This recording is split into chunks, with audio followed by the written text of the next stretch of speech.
evening, and welcome back to another edition of the MyT Sports Podcast. I am your host, the one and only Talent New Year, Save the Beer, Taylor. Yo, it is another En Fuego day in the hottest city in the world. It is officially January 27th. Oh, yo, I just remembered. You know what? I'm glad. I don't know why this has popped in my head. But it's officially January 27th. We have highs today of 68, lows todays of 64. Current temperature right now is at its lowest, 64 degrees. AC won't even kick on right now. Got the windows open, wide open. Listen, I have a rule. If the temperature drops, like we're in Florida, right? It depends on where you're at. If the temperature drops below 70 degrees, then that's officially cuddle weather. There's no reason you should be you should be sleeping alone. If you're in a relationship, situationship, whatever you want to call it, like there's no reason to be sleeping alone. Like just letting you know, like if you're in colder weather climate, probably like 50. Like if once it drops to like 50 degrees, right, or lower than 50, automatic cuddle weather. Like there's no reason. Like if both of y'all just sitting there, right, like nah, boop boop boop boop boop, hit them on the phone or whatever. Boop, boop. Send them a little text real quick. There's no reason for it. It's uncalled for. You know what that is? It's uncouth. That's what that shit is. That's what it is. But we got a big show for you guys today. We have a big show for you guys today, right? We're going to get into the picks for the weekend. Oh, man, I can't wait. I say this almost every, I feel like I say this almost every NFL postseason. Especially when we get around this time, especially when Tom Brady isn't involved, which is only recently, right? But I am so excited to watch these championship rounds of conference rounds of football. Like I really can't wait. So we're gonna make our picks about that. Of course, we got a Blue Chew promo code for you guys. We're gonna talk about our Knicks real quick. We're gonna talk about our Jets real quick. I think I'm going to talk about the All-Star game. I'm not quite sure if I feel like doing that or not, right? We're going to give our birthday shout-outs. We're going to give our birthday shout-outs at the top of the show. Folks, we got a Freestyle Friday coming up. Oh, shit. Excuse me. You know what? I should have caught the intro. Like, you know what? I'm an asshole. That's what I am. I am a complete asshole. But let us continue. Where were we? Like I said, we got the conference championship picks coming up. Blue Chew promo code. Knicks talk. Jets talk. All-Star game. Maybe All-Star game talk. Right? We got the birthday shout-outs coming up at the top of the show. Did I say I got a Blue Chew promo code coming up for you guys? We got Freestyle Friday. First ever Freestyle Friday. I'll let y'all know what Freestyle Friday comprises of because it's a little concert I'm going to be doing for the very first time. Of course, this is TGI Friday. And also, we still have the NBA rivalry week to get into. And we have all that and more coming up next right here on the MyT Sports Podcast. But you know what we say here on the show, regardless of the time and regardless of the weather, right? It's always a blast on the MyT Sports Podcast. Hey, yo, Coach, help me out here. You play to win the game. Hello? That's it. That's all it is, and that's all it's ever gonna be. Let's go ahead and start the show. And don't forget to stay MyT. All right. Now, normally, welcome, officially welcome. Volume 8, episode 53, track 507 from the MyT Sports Podcast. If you're listening, right? If you're listening, don't forget that there's many places you can catch the podcast at, whether you're watching live on YouTube, watching live on Twitch, Instagram, Facebook, Twitter. You can watch us live on any of those platforms. You can listen live on Podbean, right? And through the Podbean app, you can also call into the podcast as well. You can call them through the Podbean app. You can call them through that. You can call them through the Instagram app. Or if you got my personal cell phone, you can call in there as well. And for the very few people that have the back channel, you use the back channel and you get in through the back channel as well. MyT Sports Podcast. It's everywhere that you listen to podcasts.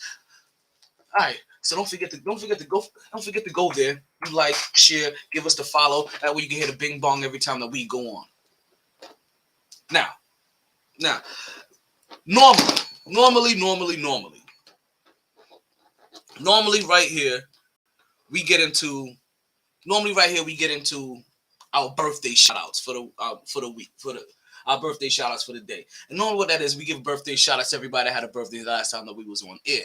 Now, mind you, this is something that happens very rarely.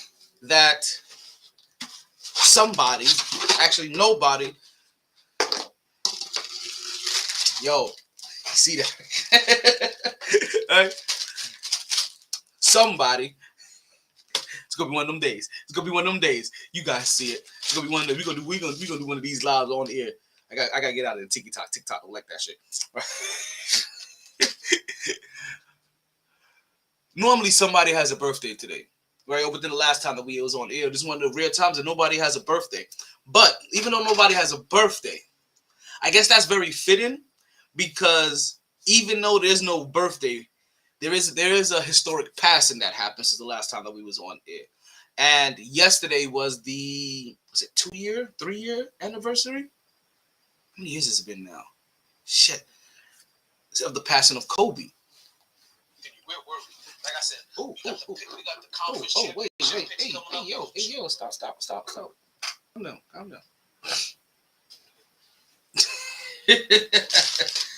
Listen, things happen and things progress. Bloop, bloop, bloop, bloop. I'm about to get my Tyson on. For real. Let me not pick the biggest motherfuckers in this bitch. Let's just pick up some regular size shit. Alright. So, let us continue. So, we actually have a historic passing, and that is for one Kobe Bean Bryant. That actually happened on January 26th, which is actually ironic, because when I got off the air on Wednesday, it popped into my head suddenly. Because of the 24th, right? I don't know why I thought it was on 124. Right? But it popped into my head that, hey, yo, if I'm not mistaken, we should be right around the anniversary, or today may be the anniversary day of the passing of Kobe. And I was like, hey, yo, damn. No, I thought it was I thought it was 124. So I thought it passed by the time we got on the air. And then, you look it up, and I'm like, oh, no. It actually didn't pass. It's actually happening right now. Midnight had just rolled over. So I was glad that I didn't forget about it. I'm glad that it's still that weird little tick in my head. So I guess the 24th of January is going to be the trigger in my own head to remember that the passing of Kobe is coming up in a couple of days. Or is it a couple of days? 1 day? 2 days? 1 day. 2 days. Drink a lot of water today. Who that? Whoa. Why can't those substitutes for the why can't those substitute for the doobie snacks? Listen, it's different, the different strokes for different folks, different treats for different streets and different beats. Welcome to Freestyle Friday. I didn't even tell you guys what Freestyle Friday is going to be. So one, let's take a quick moment, right? Let's take a quick MyT moment and take a quick moment of silence, right? A MyT moment of silence for the passing of Kobe. Just real quick. Do we got 24 seconds to spare? Hope you guys don't mind this 24 seconds of dead air. You know what? I'm not gonna give you 24 seconds dead air. We're gonna give you 8. Like, we're gonna keep it a little bit more realistic. All right, we're gonna start it right now.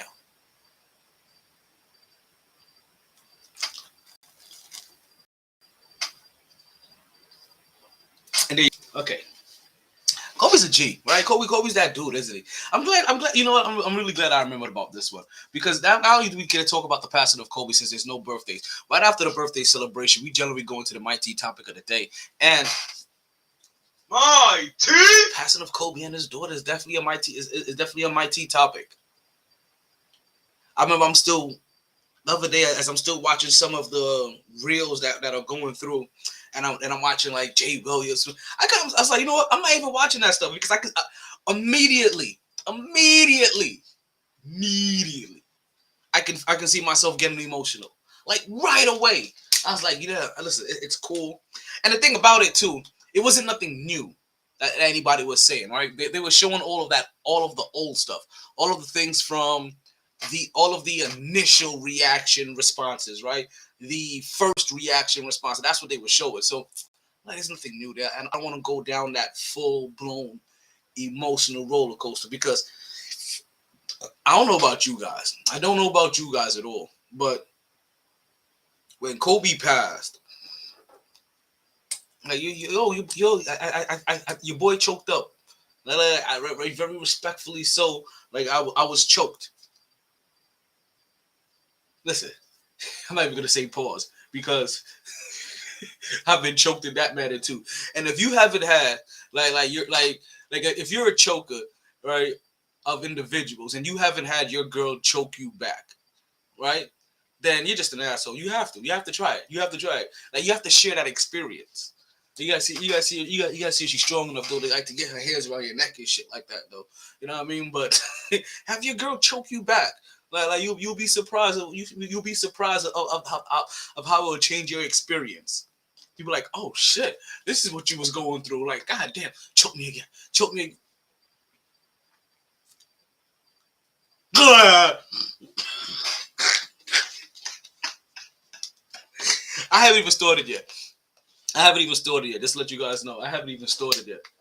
Like, I'm still actually behaving myself right now for the evening. I'm gonna be going real. So I saw I was gonna start right at the beginning of the podcast, but I wanted to get some tea in me first. Well, I was also still warm. Listen, I was fucked up too. Like I see KJ over here. KJ's over here participating. You know how KJ tries to make it when he can. When he can't, he definitely pops up in the comments and definitely shares input. I thought we was gonna get KJ here all week. Let's see. Monday was a nap. Wednesday he got kidnapped, and then today I think he's just working overtime. Like, but he's trying. He's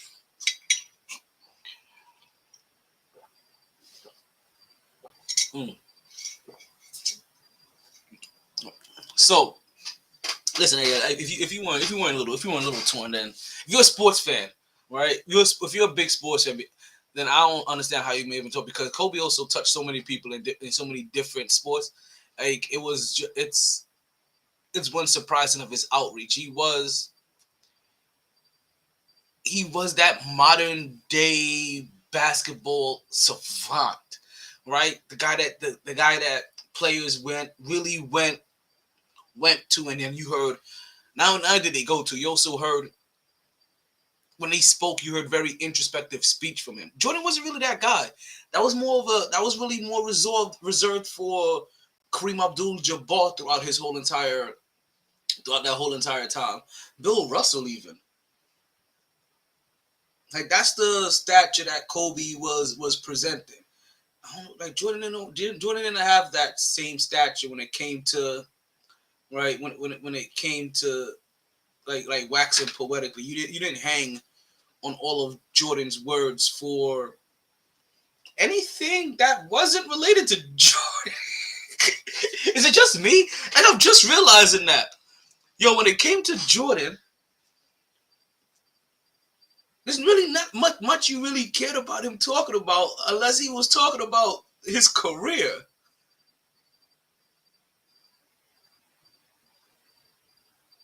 It's really weird because Jordan doesn't have a lot of stories about a lot of other people, but there's a lot of people that have Jordan stories. I want to hear Jordan stories. Like all of these people that have all these stories about the first time they played this, I want to hear Jordan stories. About the first time he played Magic. First time he went up against Dominique Wilkins. I want to hear those. I think those are going to be interesting. I got a lot of shit to watch. I just popped back up on my Hulu. Right? I told you guys today's a Freestyle Friday, right? I told you guys today's a Freestyle Friday. What that is that there is no real particular... I'll tell you a little bit later when we get there. Let's go ahead and get to our first topic of the day, right? Let's get directly into our first topic of the day. Bring this a little bit close to home. First things first. And let's talk about my JETS Jets.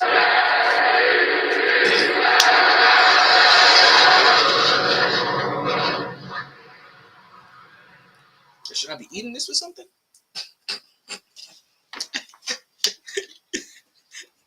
All right. I guess I'm about to find out in a second. All right. The New York Jets, right? The New York Jets.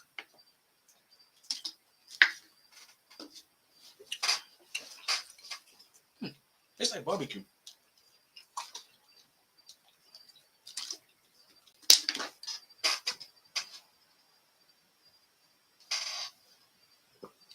The New York Jets just recently got themselves. They just recently hired themselves a new offensive coordinator by the name of one Nathaniel Hackett. Drop a thunderclap for them one time.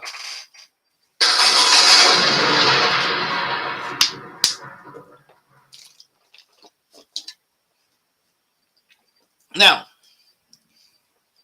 of course, when you're in the New York market, any move that you make comes with a bunch of polarizing reactions. And really what it is, right, is that when you do things in New York, you are very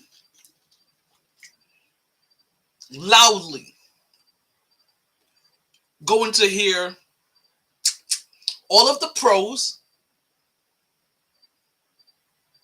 and even louder, you're going to hear all of the cons. So, and it's good, right? Because what ends up happening is that you just don't kind of hear it from like one person or one talking head, and then you start feeling like you start right. You start feeling like, you know what? He's just really this one guy kind of like on a ledge. He's in the minority, not really the majority. When it comes to New York, right, and things that happen in New York, things that get so overblown, right, and so blown up and blown out of proportion that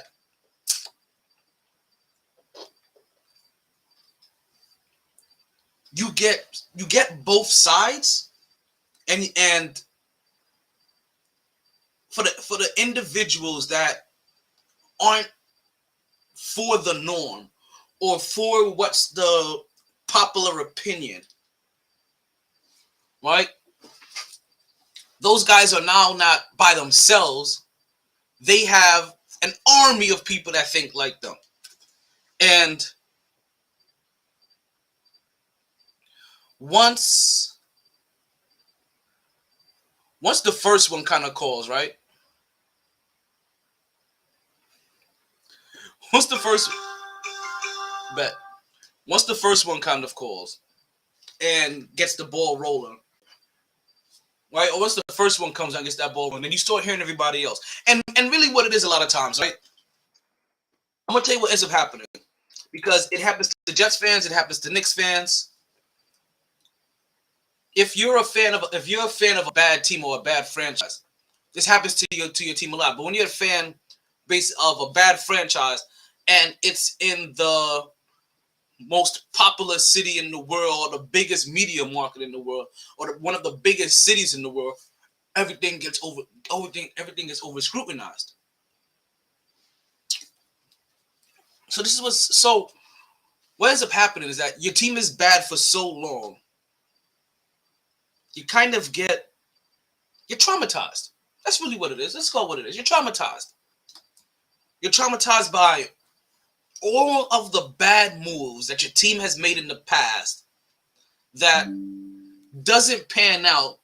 You become afraid to love again. What's going on, Blazing Grill? You guys make sure you go check out Blazing Grill. Actually, Blazing Grill, if you don't mind, go ahead and drop your address in the comments if you don't mind. Let the people know where they can find you at. Go check out their wings. Go check out their they also have pizzas. Yo, also if you want to drop a little bit of specialty items from the menu in there as well, go ahead and do that.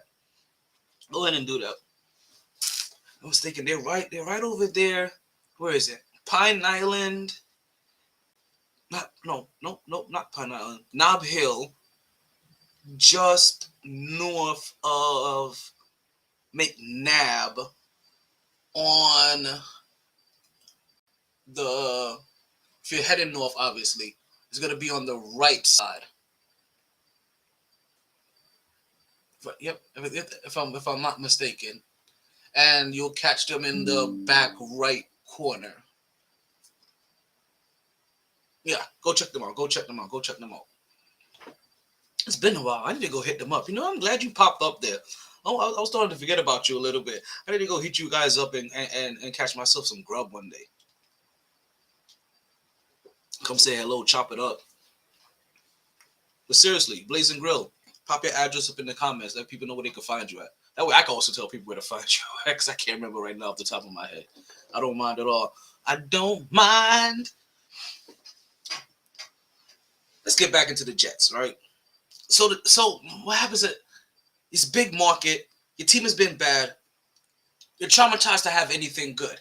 And listen, it's not a bad thing to have a group of people that disagree with the norm, that don't see eye to eye. You need that. You want that, because ironically, for everybody else that only sees the positive, you don't want to be blindsided by the negative as well. So having a group of individuals over here that say like, yo, you may not like this because of this, because of that. He had a losing record here. Look how he made Russell Wilson look. Oh my God.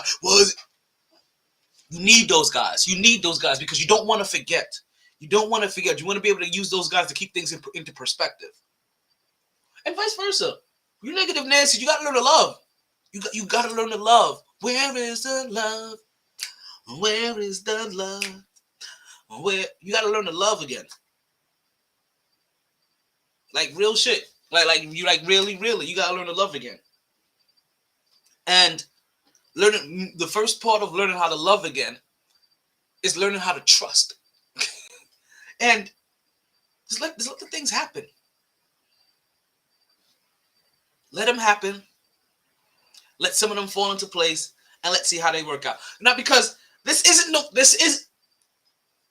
Oh God. Oh God. I'm having traumatic memories. Oh,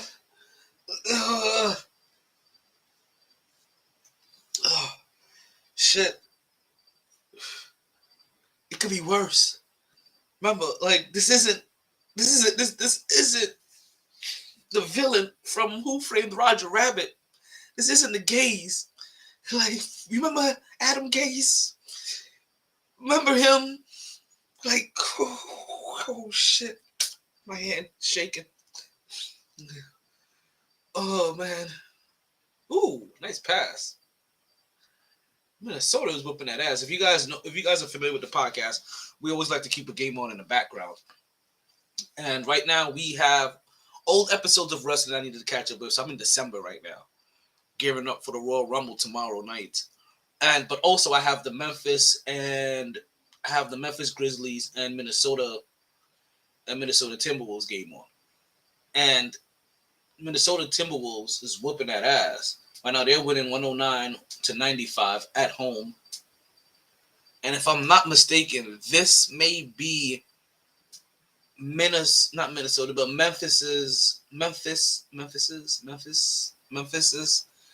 fourth straight loss if they lose this. If I'm not mistaken, this may be their fourth straight loss. And also, I'm trying to think of the timeline in my head, right? As we're talking here, right? I'm trying to think of the timeline in my head because the other thing I'm curious about is, are these 4 losses also right after? No, it's not right after. I think it's much longer than that. The interview came out saying that, who do you see as some of your biggest competition in the West? And he was like, Boston. I wonder, I'm trying to remember the timeline now to see if these 4 losses are coming after he made that bold statement. Which we love him for. Not for nothing. Don't stop, can't stop, won't stop, bad boy. Right? We love Ja Morant for that. But also, you see the repercussions. but the lips are turning white. Like you see the repercussions, and the repercussions is that teams are gonna come at you, right? Like Golden. Ooh, that was almost out of bounds on Minnesota. And a nice, quick, easy basket. 12-point game. A minute 12 seconds left. I still think this is kind of out of reach, but this is the NBA, and you never know. We've seen worse. Actually, as a Knicks fan, we've seen worse. Unfortunately, I have so much Knicks trauma, which means why I understand why Jets fans are all. Why there's obviously about half of the Jets fans are down on the Nathaniel Hackett hire. If you look at Nathaniel Hackett's most recent history, which is the Denver Broncos, which is with Hall of Famer. Well, I don't even know if I can say it. That's why I can't remember his name suddenly because I used the word Hall of Famer in front of it. But really good quarterback. Oh,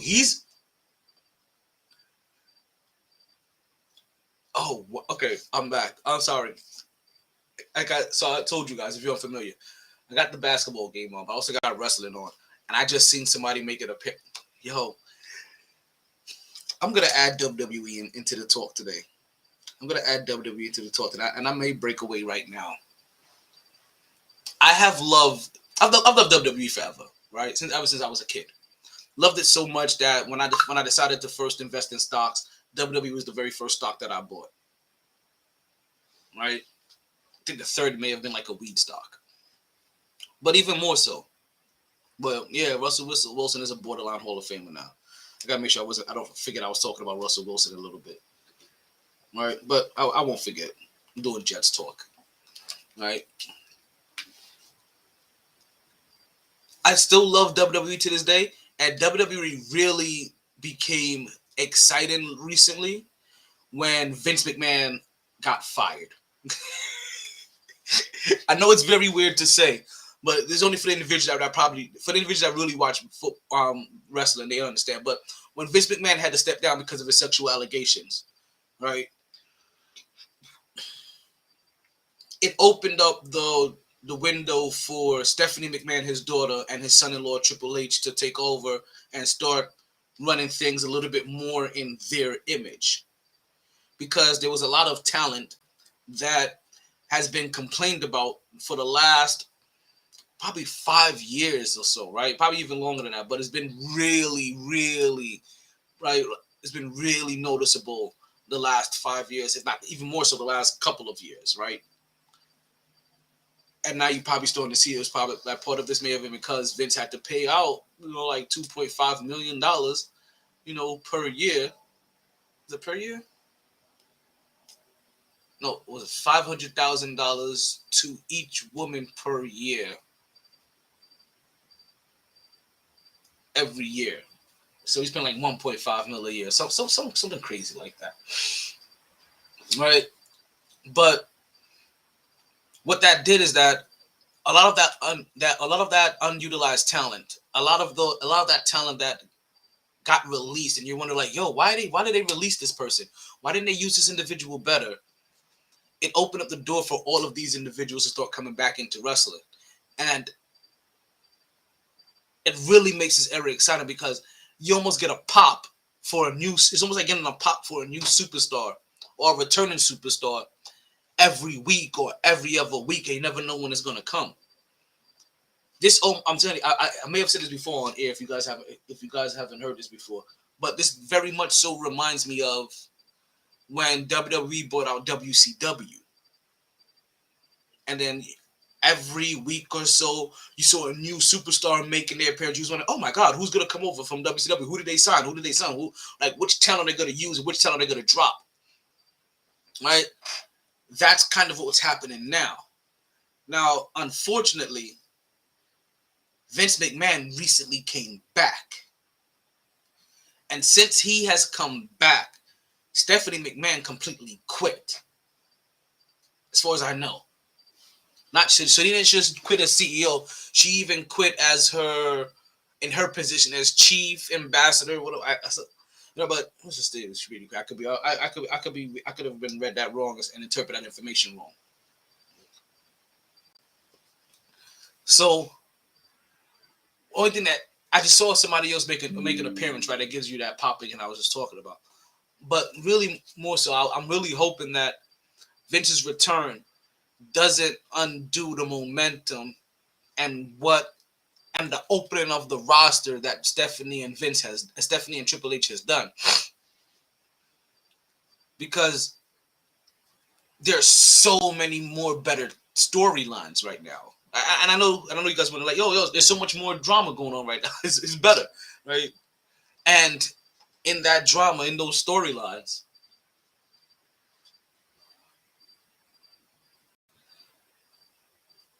because it's been such a addition to the roster, not only are you now getting tons of solo storylines that are much better, right?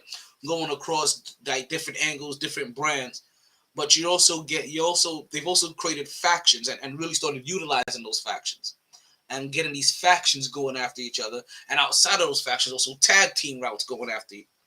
They've really opened up this roster, and I really like the direction they've been going with lately. And I'm really mad that I've missed about 2 whole months of wrestling. But I'm just going to let you know what that means. And I started today that I will be watching wrestling basically all day today for the rest of the day. I'm gonna be watching wrestling all day tomorrow. Because what's gonna happen? I'm trying to catch up before before the Royal Rumble. And listen, if anything, right?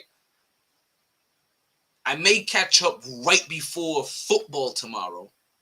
Not tomorrow, but on Sunday, and that way I'm able to watch maybe the Royal Rumble right before football starts, and then go take that right into. But I also gotta watch the Knicks in between though. What's the next game? The next game is Saturday. That's right.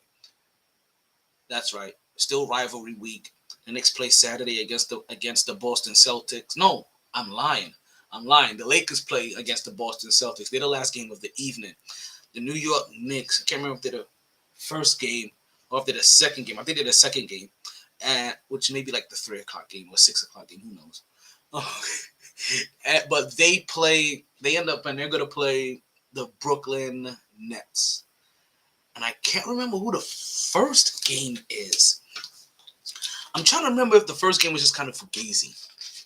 And that's why I still cannot remember to this day. Denver and Philly. Yeah. Like, that's a battle of all-stars. That's not really, I didn't really know that was a rivalry. And we got to see if that even happens. Didn't Joel Embiid just go down with an ankle injury? Or was it Anthony Davis? Definitely, I think it was Anthony Davis. It went down an ankle injury with a half-court shot. Okay. Let's do this, right? Let's get back into our Jets talk, right? And continue. And that way we can get back into our Freestyle Friday. Because Freestyle Friday is probably going to take over a lot of the podcast after I talk about the Jets. Right? And I'll probably come in and out, and I'll break into other stuff. But hopefully we still get into a good portion of anything that's particularly on the mind on this Freestyle Friday. Right, where we just basically we're gonna talk about a variety. Let's continue with my chest talk. I keep doing that. I keep taking like one more word further. All right, this game is officially over. 100-111. Grizzlies lost. It's gonna be interesting. It's interesting of how things have been going. Anthony Edwards definitely had a good ass game. Let's see it. Driving to the lane hard. Taking off from the box, man off the dribble, Euro step to the lane, goes around his man, avoids contact, in again with a little floater off the backboard, come down the lane, spin move, takes it right into again, backboard again, catching it, He has a good usage of the backboard. I didn't even notice that before. When he's driving, he definitely makes sure he finds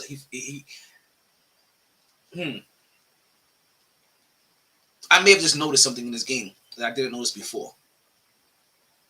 And it could be of the point that he likes to when he's attacking the rim, right? When he's attacking the rim, the spot he likes to bounce the ball off of with the touch that he has. It basically looks like he's developed a touch, and with that touch, he's looking for a specific spot every time. And as long as he hits that spot, it may be something similar to what Jalen Brunson does. I haven't paid attention to Jalen. I haven't broken down that portion of the game, but I haven't broken down that specific portion of the game to see if he his touch also has a particular point of attack on the backboard that he goes after. Because I think I've seen it before, and it just didn't really stick out to me. When I was watching Anthony Edwards a while ago, it stuck out to me because I think this may be something new in his game. I don't remember seeing this the first year or two.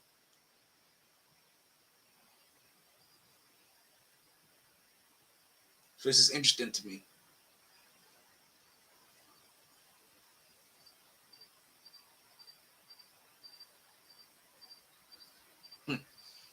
All right, let us continue.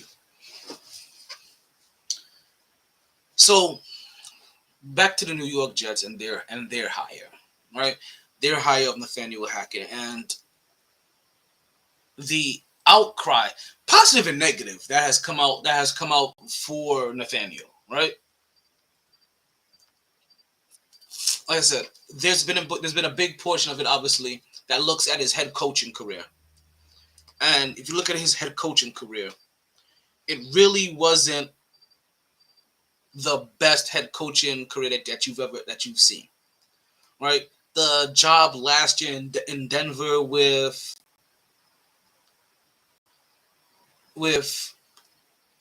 Russell Wilson. I don't know why I'm forgetting his name. It's funny.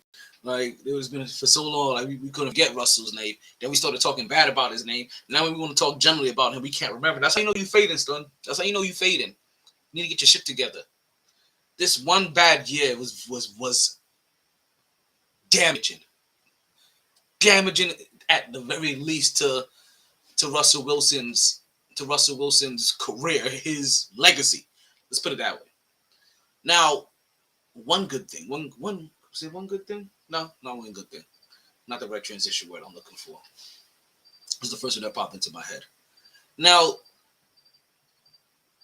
Russell Wilson's bad year, right? That's damaging to his legacy, falls under the responsibility of head coach Nathaniel Hackett. Now, I think I'm still on that. I say this like that because it's his job as a head coach in Denver. Prior to that, he had some head coaching experience in Jacksonville, where he led Blake Bortles, right? Blake Bortles. Right? He led Blake Bortles to the playoffs with, also, if I'm not mistaken, with a rookie, Leonard Fournette. Very hungry, very young, very motivated. Number one rookie running back, if I'm not mistaken, at the time, Leonard Fournette. So, listen, just send you the piece that he had, just so you can hear what he had to work with and what he did with it. Again, a team with a good defense, good young running game, and a subpar quarterback. So now let's combine the two, because the Jets are a combination of these two teams, right? Even though you probably only heard one. They're just like Jacksonville in the sense that you have the, right? They're just like Jacksonville in the sense where they have the mediocre quarterback, right? The subpar quarterback, the average at best quarterback, to go along with studs at defense, studs in the run game. Can't remember if Jacksonville had a stud in the passing game, right? Why was that? I can't remember what that team had. But they aren't just like Jacksonville in the sense of they have those pieces. They were just like Denver last year, where part of the Nathaniel Hackett signing is to try to allure Aaron Rodgers over to the team. And you know what? I just realized something. Like that, like the TikTok video of this that's popping up. I gotta figure out how to go to TikTok live. Seriously, but a TikTok video is gonna pop up of this. It's probably a little bit more reminiscent of how I'm starting to feel inside. Bloop bloop bloop bloop. Wow. Nah, nothing happened. Thought something was gonna happen if I touched it or some shit. All right, so let's get back. So part of our assignment was try to allure Aaron Rodgers. So in one sense, we're like the last team he just coached, Denver, and also like the team that he also coached in Jacksonville. Or you can even see kind of like Denver. Denver again, good defense, couple of weapons, this and the third. Now listen, I'm all for it. I'm all for it. I don't mind Nathaniel Hackett, the offensive coordinator. See? Nathaniel Hackett, the offensive coordinated, right? Coordinated Aaron Rodgers. Now, the controversial part about that is who was really involved with the play calling? Who was really responsible for the play calling? Working up the plan and everything else. Was that Nathaniel Hackett or was that LaFleur? I can't remember by now if it's Mike or Matt. I think it's Mike. I think we have the Matt in New York. Whatever. LaFleur. That's where the big debate comes up now. Like, who was responsible? And then it's also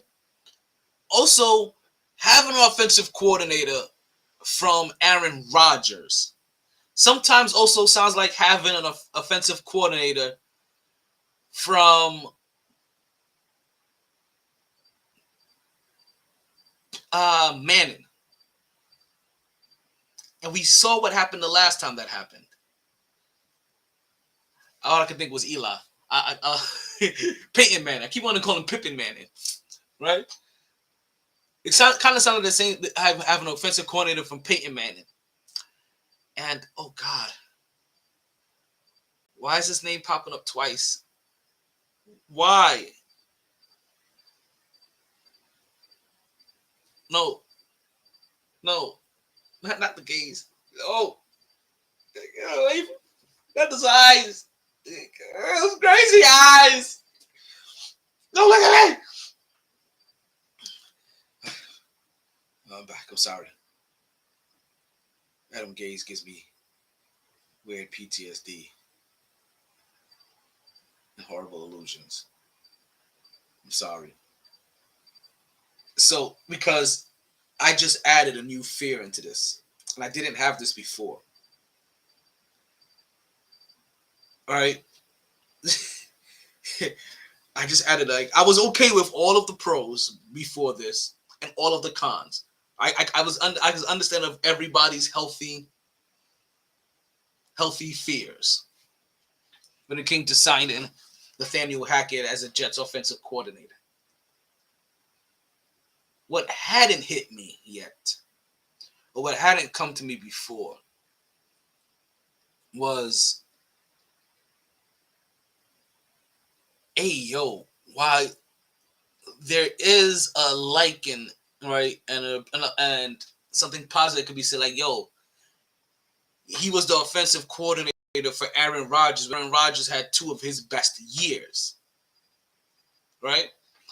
When Aaron Rodgers had basically 2 Hall of Fame years. He was responsible for him then. I can get that.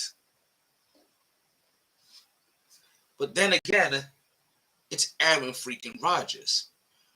One of the few guys that you think about that may not fully need an offensive coordinator. Tom Brady, Peyton Manning, Aaron Rodgers. We thought possibly Russell Wilson, but it ain't him. That is not him. And all the rest of the guys are too young for us to fully determine. But Aaron Rodgers is one of those guys that you honestly think about, does he need an offensive coordinator? And if he doesn't need an offensive coordinator, what the hell is Nathaniel Hackett? Like Peyton Manning didn't need an offensive coordinator. That's how you just kind of knew that Adam Gase was kind of fugazi. And then you saw what he, oh God, it's about to be, oh God.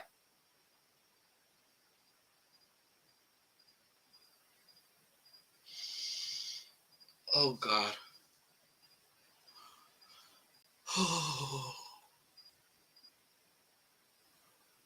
The only good thing about this is that he's only offensive coordinator. If he's like Adam Gase,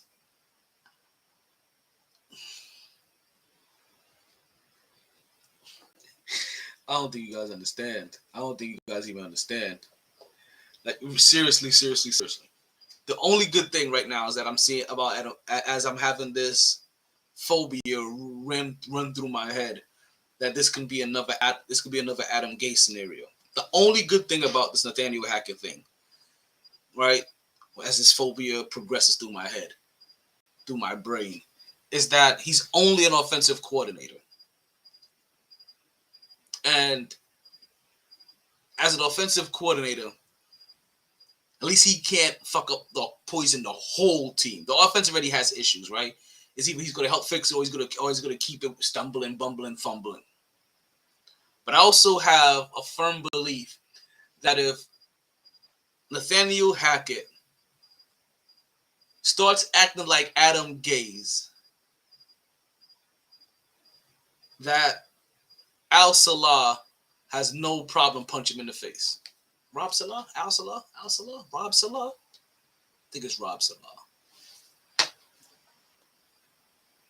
That's the only positive thing about it. As I'm getting stuck as I'm getting stuck with this phobia, I was all for the positive. I was here for it. Oh yeah. Right, I was fully here for it. Right, I was about to come in and talk you guys down off the ledge. Say to you, hey, you know what? Maybe you guys are overreacting. I was coming here to defend all of the people that was for Nathaniel Hackett. But now I have a hard time doing it just because of my Adam Gase fear.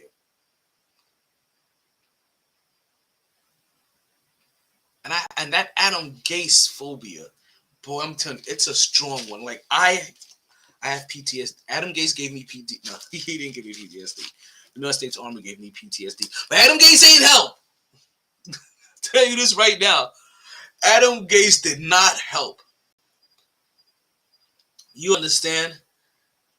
There has never been a time frame ever where I've truly questioned my fandom for the New York Jets. And every other time I've taken the good, I've taken the bad, you know. I take whatever the Jets had to give. You know, it's the Jet life. But that Adam Gase era, man, that was a rough one. That was a horrible pill to swallow. And the worst part about it, the Giants weren't any better during that time frame. They were going through their own issue. Who was y'all problem? Crap, what was his name? Was that the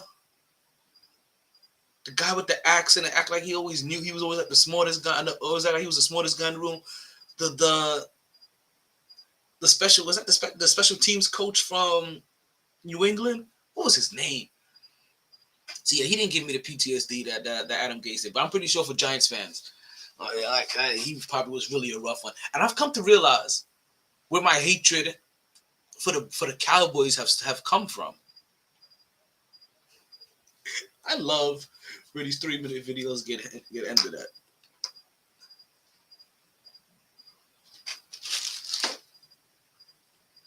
Listen, there's still a lot of good in Nathaniel Hackett. If he is an offensive coordinator, then two things happen here.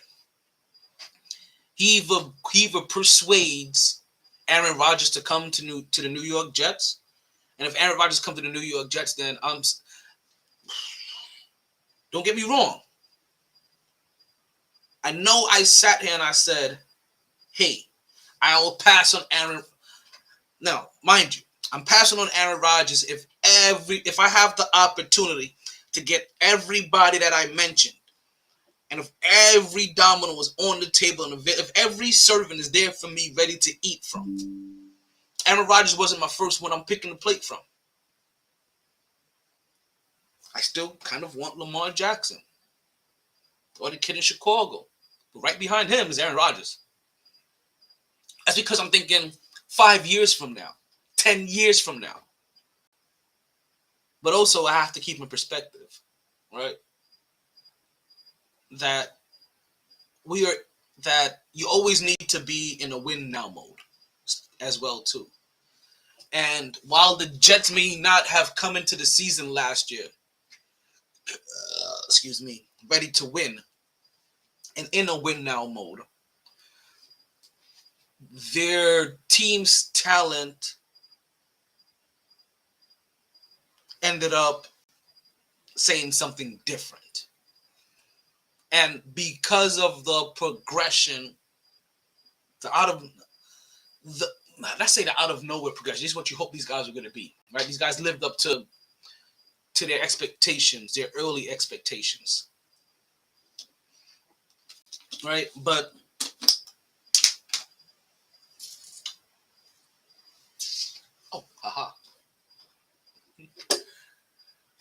so they weren't expecting what happened, but now it's not any better.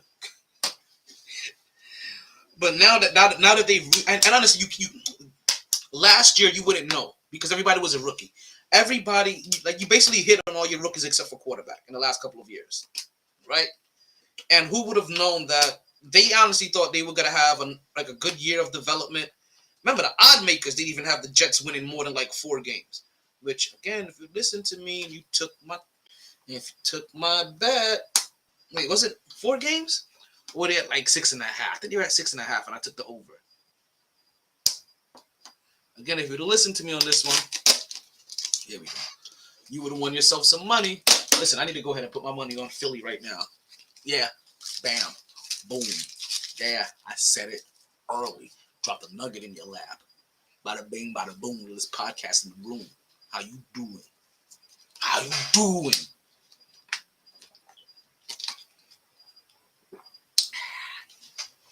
Okay, let's continue. It's just water. That's just water. So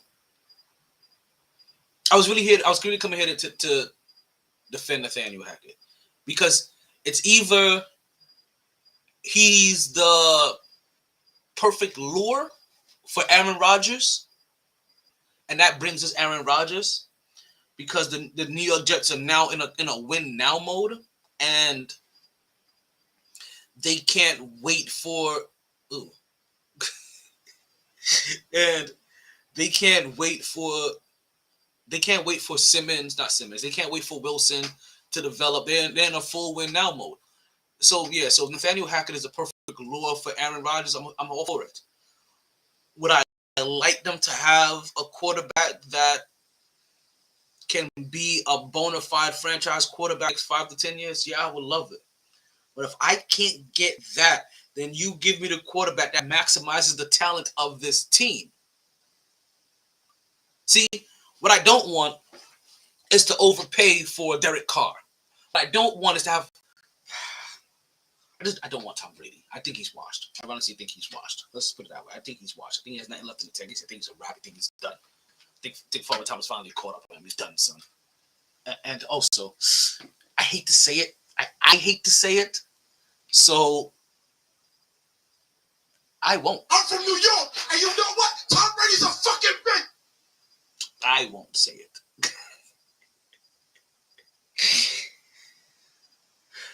Sorry. There's a lot of trauma there. There's still a lot of sports trauma there. So if I can't get the franchise quarterback that is going to help take this team really super duper far, make it to be super excited and polarizing and the hot team to watch on top of making it to the playoffs and being a true contender, if I can't get the Lamar Jackson, right? If I can't get him,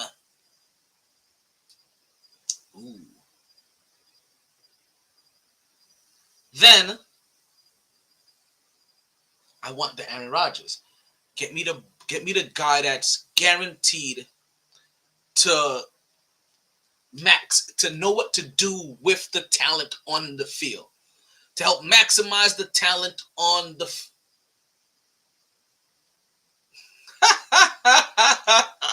Sorry.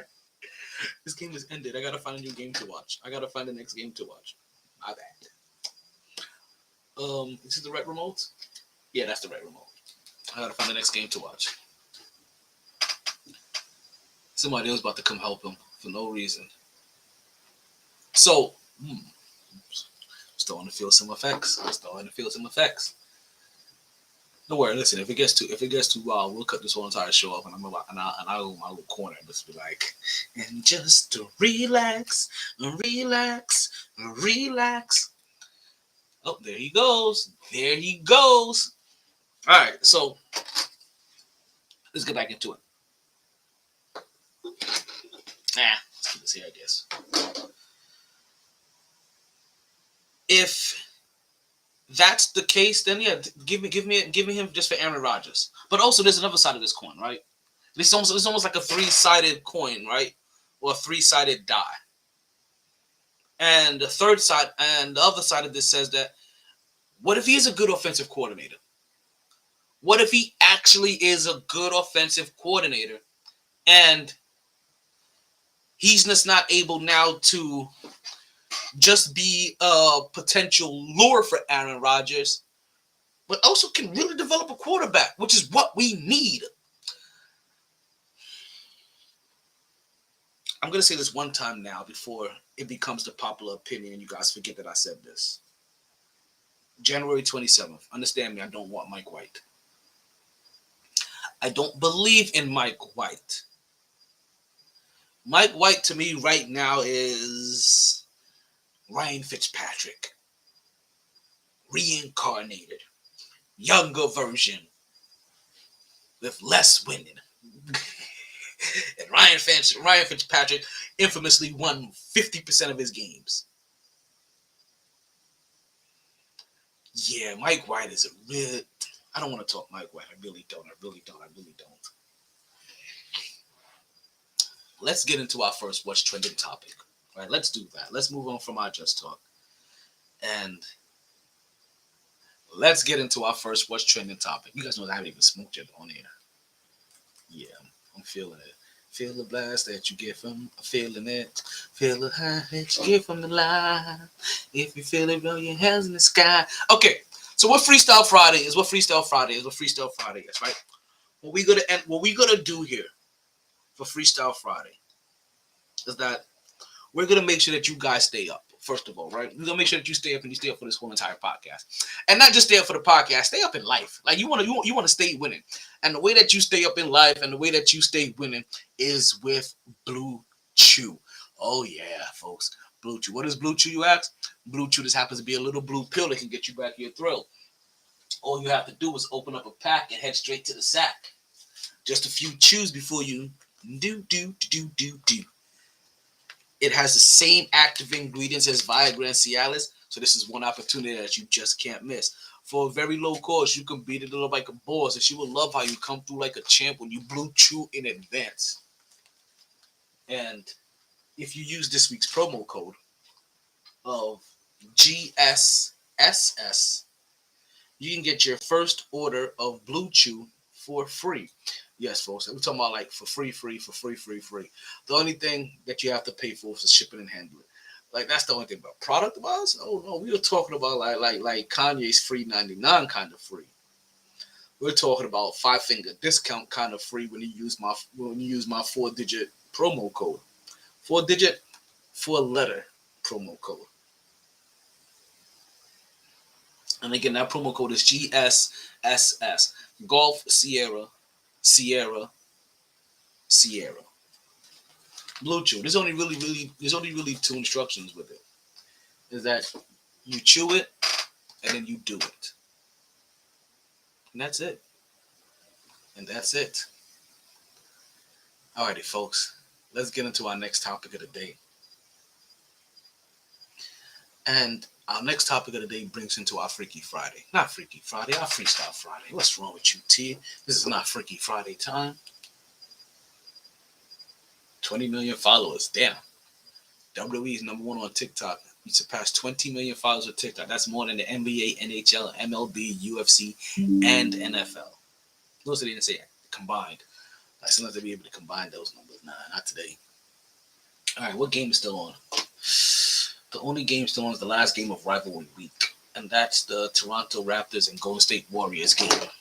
Yes, like some of these rivalry games are kind of fugazi, right? In what they attempted to do. All right, but some of them are for real. Like Boston, Miami, we get it. Like that's from the Heatles and the Big Three era. Not really a rival. I wouldn't consider this a rivalry right now, but I can see how they may be remnants of feelings there. Lakers, Clippers, yep, definitely you know how that's a rivalry. Brooklyn, Philly. Now, Brooklyn, Philly may just be a rivalry in its own, like Brooklyn people versus Philly people. Also, the Brooklyn Philly thing with what's going on with Ben Simmons and James Harden with the Brooklyn Nets and with the Brooklyn Nets and the Philadelphia 76ers. So we know what happened there. The Memphis Grizzlies and the Golden State Warriors, that brewing as a budding young rivalry. Even though the Golden State Warriors are try to deny it, the team with the most victories always denies it, right? But even us here at fans, we see the rivalries. We even see the games that you guys get up for, right? So don't try to act brand new to us. Like, that's what happened. Like we, and you know what's happened? Like I went before I came on air. That's because I was an hour late. I went before I came on air. I still got some flavor to kick in your ear. Ooh, and that's some flavor too. Ooh, that is flavorful. Yeesh. All right, let's get this started. Let's see if it does the right thing and start it off live. That's why it's also better to watch straight from the app.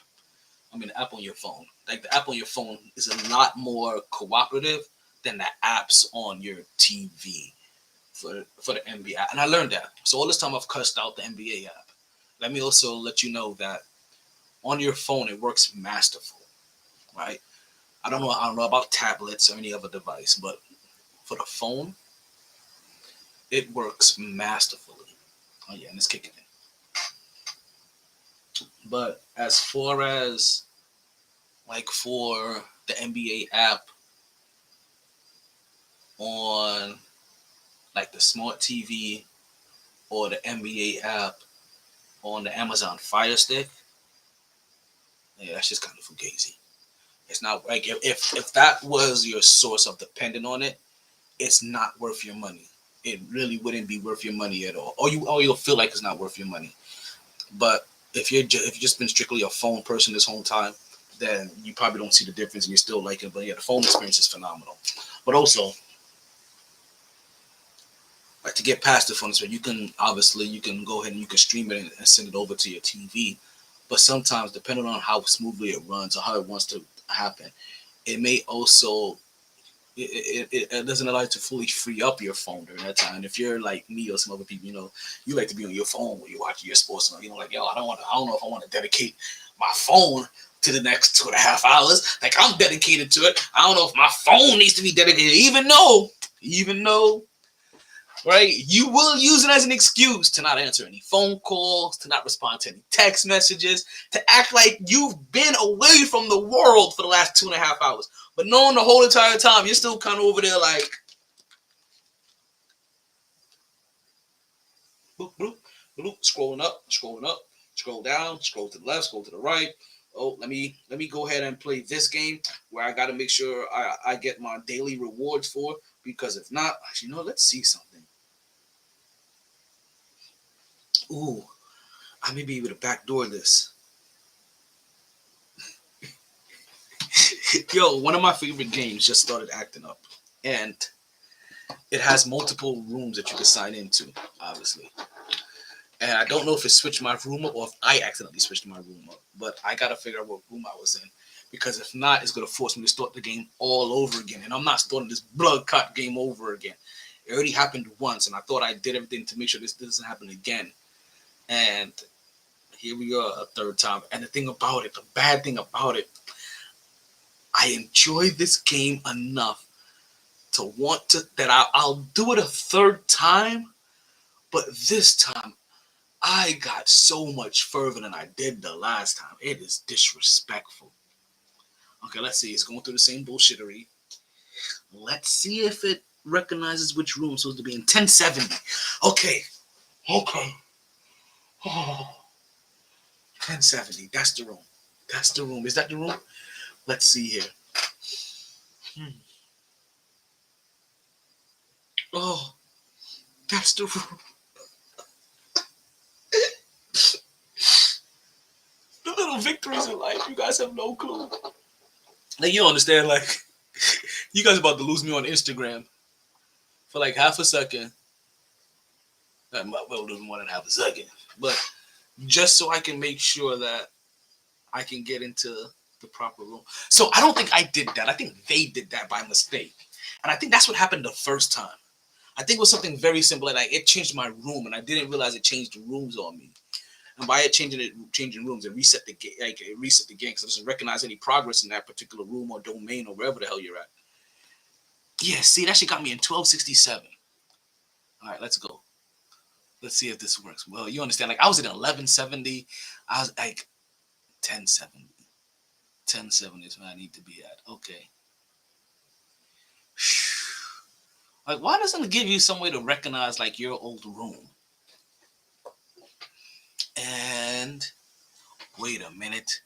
Why is it still asking me to start over? No, this isn't right. It's not my money. It's not none of it. You understand? Like, I was heartbroken when this happened to me. Okay, maybe I gotta find the right login to as well. Here I am right here. The bro Kagi. The Nova bro Kagi's in the system. Then I gotta find the right email address I'm using now. At least I got the right domain name. And then I got the right domain. I was gonna make sure I'm using the right user combination or whatever I'm using. So let's make sure that we're doing that right. Once that's correct, then everything should go back smoothly. No, let's not do this. Not right now. No siree, Bob. I don't want to crossfade right now. I really don't. I don't think right now is the perfect time for me to crossfade. All right. I think I should just take one fade at a time and let that ride. And it still didn't work. It still didn't work. Still didn't be the same angle. So at least I know the room. Now I just got to make sure I use the right password combination. Right? I use the right email address. And once I figure that out, then that's going to happen. If not, then I'll be playing it on this device. Or I got to delete it off of here and reload it. And let's see what happens. But I'm not losing all that progress. Oh, no. No. I got a couple of 10-star people in there. I know the sound. You guys have no clue what that shit sounds like. It's a Naruto game. Is it called Ninja Wars? Ninja Glory, I think it's called. Yeah, Ninja Glory. But it's basically a Naruto game. It's funny because there's no real Naruto games out there, but that's out there. And that's the Naruto game. But it's not called Naruto. And that game is dope as shit, right? And it's also, can I tell you, very peacefully. I guess it's one of those games kind of still a little bit underneath, like, I want to say if you ever played like Game of Thrones Conquer, it doesn't have that format. But still from that kind of era, possibly a little, where you don't have, where every 2 seconds or to do every little thing, you have to watch an ad.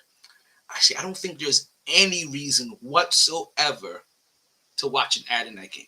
But it is one of those games that people say like, oh, you have to pay to play. You don't have to pay to play.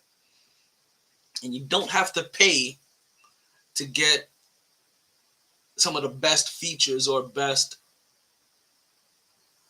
people that they drop in the game, right? You only pay that if you're impatient. Like if you're patient and you like, you know what? Let me go ahead and build this up, and that's what I'm upset about losing it because one, well, I guess I'll be upset either way. Because one, if I paid for it, I'll be upset. Now I just be thinking like, man, I'll just buy that shit again eventually. Like, man, fuck that. I just hate I have to spend the $50 again, or listen, they be spending $50, $100 for a game. I'm like, no, let's add it on to a free game. You know how many people just randomly suddenly like, oh, let me drop a honey, honey, honey. Yeah, that shit's wild to me. Like, I refuse to spend money on these games. And if I do, like, you gotta catch me something on sale, and it gotta be for less than $2.99. Like, seriously, like, it's only way. And I'd be like, you know what? Let's call, and it's only happening once. And I'd be like, let's call this me purchasing your game for the first time after playing it right now for 3 years, 2 years, however long I've been playing it, and absolutely loving it. Let me consider this first purchase me actually buying the game. I never do that. Yeah, I'm against it. I'm against it. I really am. I'm not a big fan of it. Because there's nothing in there that you can't get. That you can't get eventually. Like I said, they dropped. That's what I'm saying. I'm upset because I've recently got some new items and I learned how to work the system, and I kind of learned what I need to do and how to maneuver and how to position myself for drops of rare individuals and rare items. And it ain't a thing that you can really do. Position yourself early on. Well, we'll see. That would be interesting. That really would kind of be interesting to see if know what I know now. How would that work with me wanting to get what I want to get? Like I'll be able to target other major. This is interesting now. Like, you know what I mean? Got me doing that old Chinese sensei shit. I wonder what would happen if I started this game all over again.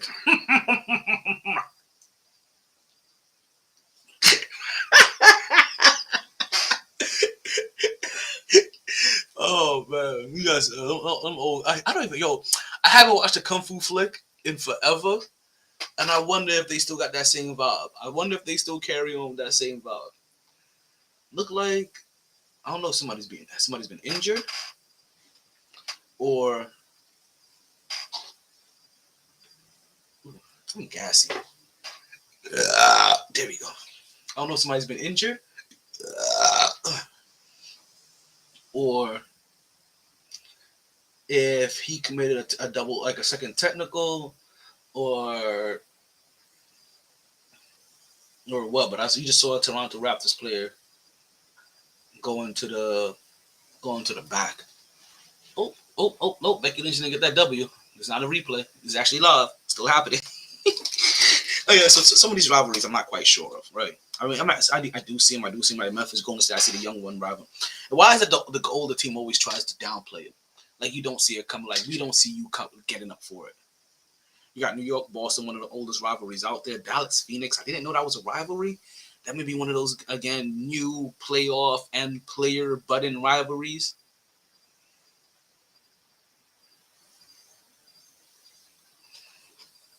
And she didn't even do nothing.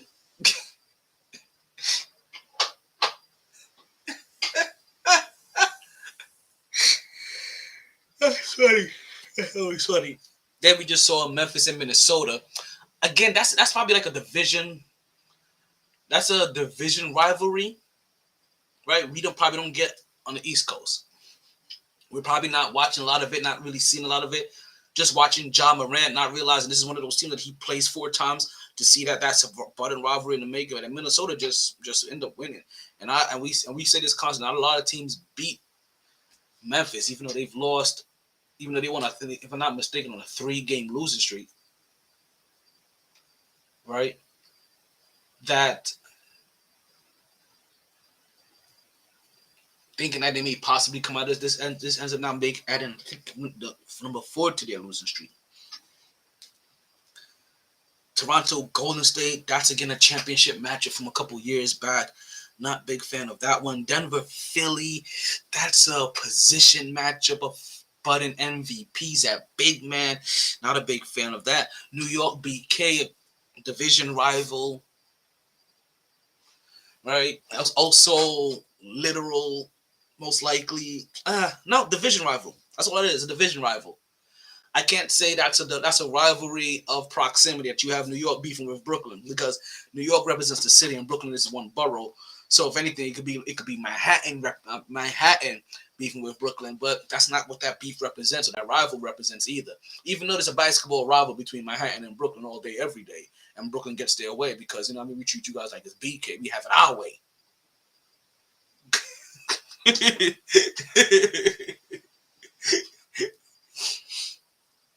And then lastly, probably the true rivalry of the evening, and probably the truest rivalry that we've mentioned since New York and Boston's rivalry, and ironically, since we've mentioned Clippers and Lakers, we actually have a true rivalry that we actually can remember, and actually goes back into the. And you know what though?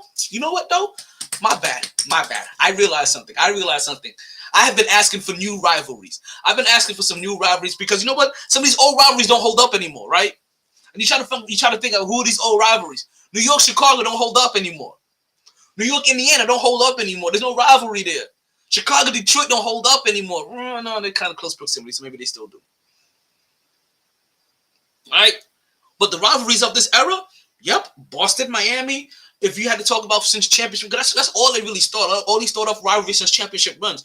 Yep, Boston, Miami, can see it. Clippers, Lakers, yep, been there. Brooklyn, Philly, yep, see it happening right now. Right, so yeah, you can see the creativityness of it, and you also can see how some people could be doing. Yeah, I don't see it. Yeah, I've been both sides of the fence. Everybody since we've been talking it, but no, I'm seeing it now. I'm seeing the fuller vision.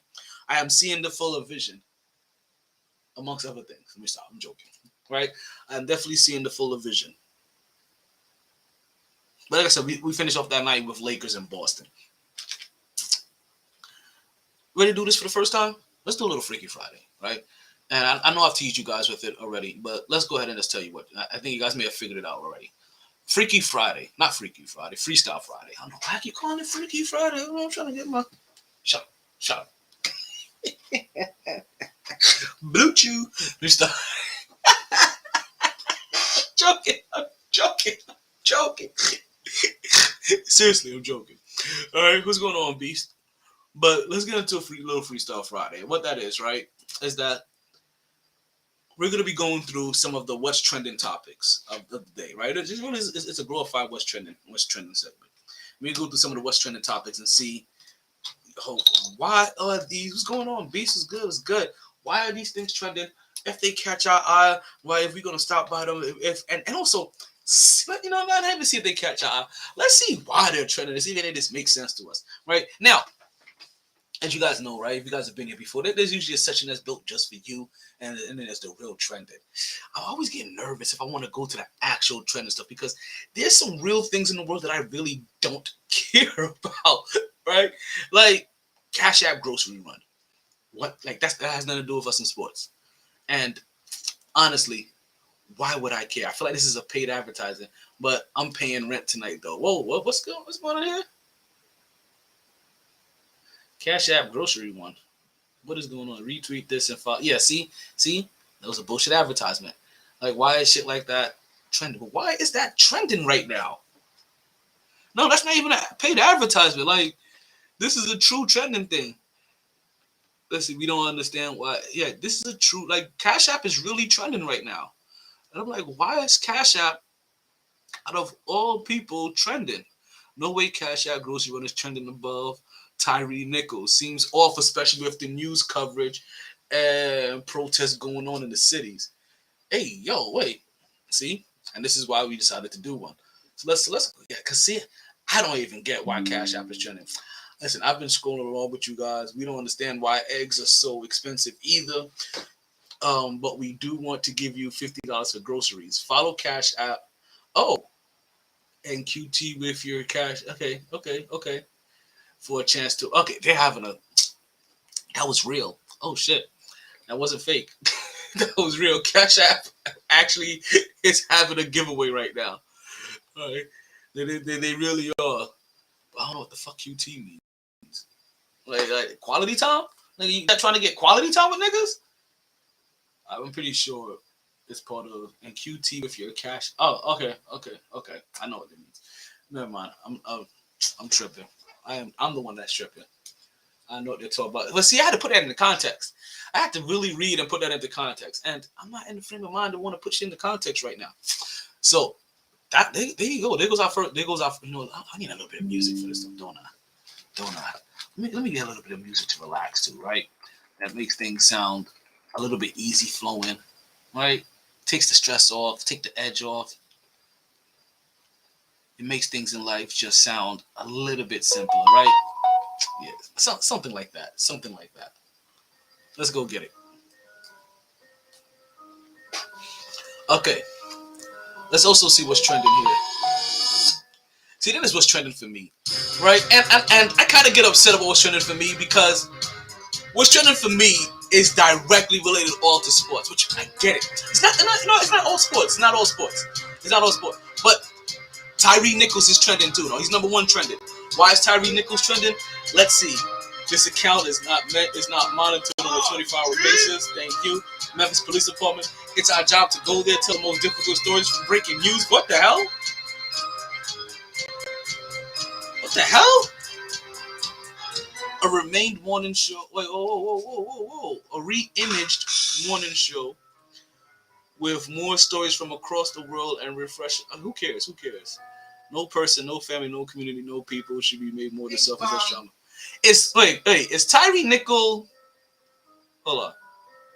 Protests have shut down the I-55 bridge heading into Memphis. Nobody's getting to Tennessee or Arkansas. They're taking out laws. They're taking out. Whoa! What the hell has happened? Oh, okay. Here's the Tyree video that we need to share. This man was beaten to death by 5 police officers for no good reason. Wait a minute. What am I chiefing on right now? What am I chiefing? I haven't even smoked all podcasts. To let you know that. I have not smoked all podcasts. We just chilling and vibing right now.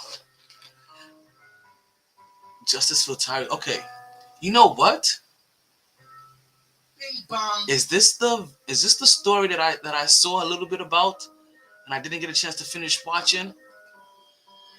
I saw a bunch of police. Is this with the 5 black police officers or like 4 black police officers? Don't tell me that they're the ones responsible for this. I seen something pop up on my timeline and I didn't get a chance to go into it. I seen a story. It was like 4 black police officers and a civilian, and I didn't read into it. Is this what I'm hearing? This is a traffic stop. It says Memphis. Councilman Martavius Jones, who broke down in tears. The councilman added, it wasn't supposed to end like this. See?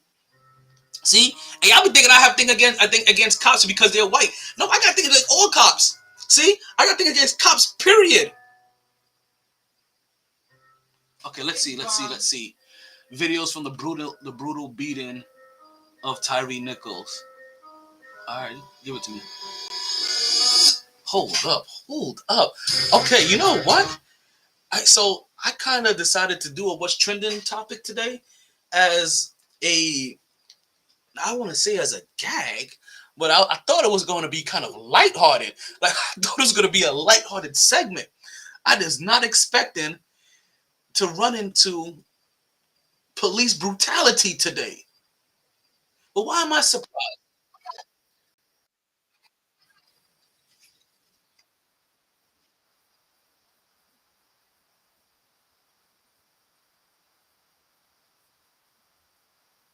Okay, so I'm watching.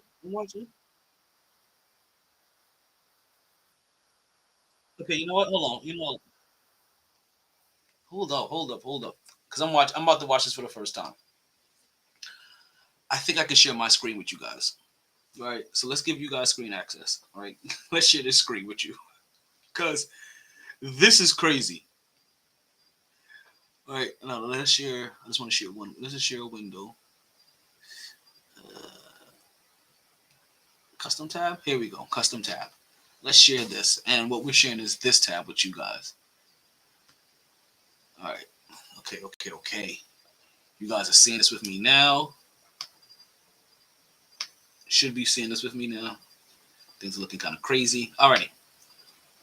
Let's take this back to the beginning. This is going to be the first 90 seconds of it. Alright, so hold on. Let's make so for you people, everybody listening. Right, you're not getting the full video experience. So if you're looking to watch what's going on right now, right? I know some people are watching through Instagram. This is why I always tell you guys I watch on Instagram. That Instagram is the behind the scenes camera. So you don't get the graphics, you don't get to see the videos, you don't get all the other behind the scene things. If you would like to catch all the stuff, to switch over to Facebook, switch over to Instagram, switch over to Twitch, switch over to YouTube, right? And then you'll be able to watch it. You'll be able to watch everything in its full vibrance there. And trust me, you can still chat with me there. You can still interact with me there. I'll still be able to see it. So if you want to call in, come back to Instagram, right? We can talk about this in a second, right? Because holy crap, we're about to see some shit that really pisses me off all the goddamn time. And this is, you guys have heard me here on the podcast before. So let's get into this one. Let's see it. Where's the video? Where's the sound at? Get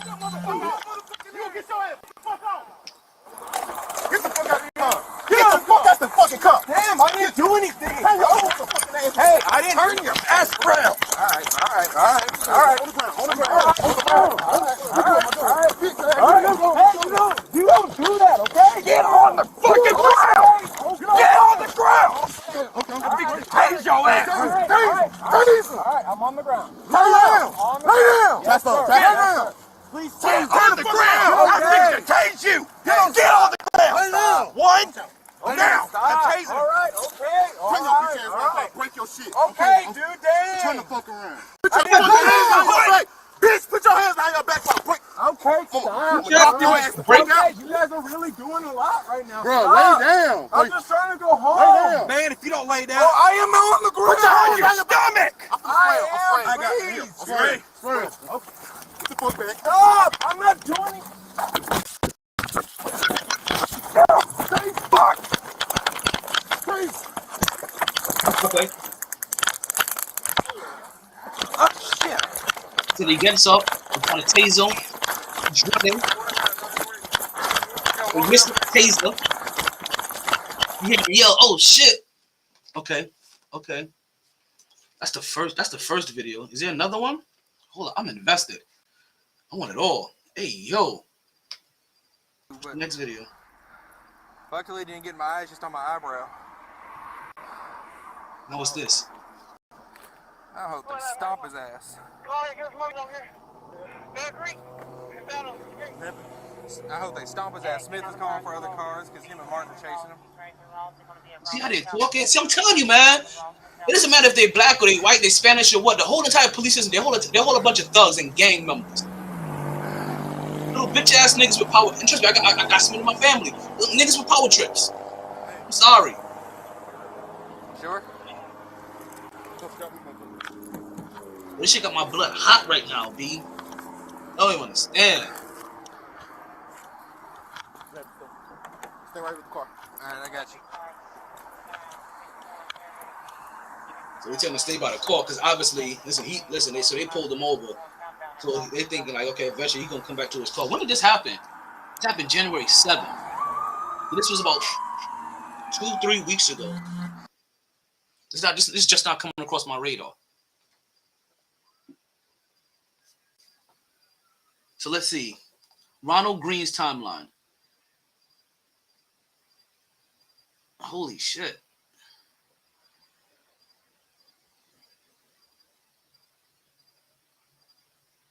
Okay, they're comparing two different people. Ronald Green timeline. And this, I'm assuming that this was the guy that was killed by a bunch of white officers. All right. And they're talking about he was murdered at 5:10, body cam released 5:18, officers charged 12:15. Here goes Tyree Nichols, murdered January 17th, federal investigation January 18th, officers charged January 26th. Listen, everybody, people gonna look at it, hey, because they were black, whatever it takes to move the system up. None of them should be doing this shit. Black, white, whatever. Them niggas thought they were safe because they was wearing a badge. Now at least you understand you a nigga too. And they don't love you like that. And when it comes time for you to be put into the system, you thought that badge was gonna protect you? Nope. They used you guys to use the example out of. So here you go fucking with your own people, and they used you to make the example out of. They've pushed through a trial faster than they've ever pushed through in their whole entire life when it comes to police brutality. Charges have been filed faster than it's ever been. Good for you dumb motherfuckers. Because you don't deserve any sympathy. Nah, I don't feel sorry for you. I don't feel sorry for your family. I don't feel sorry for your friends. I don't feel sorry for your goddamn mammy. Actually, I feel sorry for her the worst because she brought your devil ass into this goddamn world. Hope she gets locked up with you. Let's keep looking. So they caught him. And let's see, this from the original stop? I don't know if this is from the original stop or not. But they punching the shit out. Oh, god damn. They taking turns swinging on his ass. Like he's in handcuffs. Holy shit. Oh, yeah, oh, god.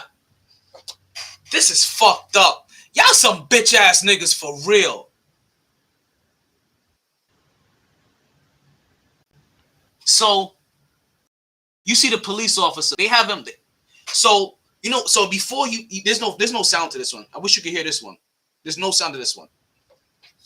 So before you heard how they kept on saying that, oh, get on the ground, get on the ground, get on the ground. So now they finally catch him. They have him in handcuffs. They're holding him up.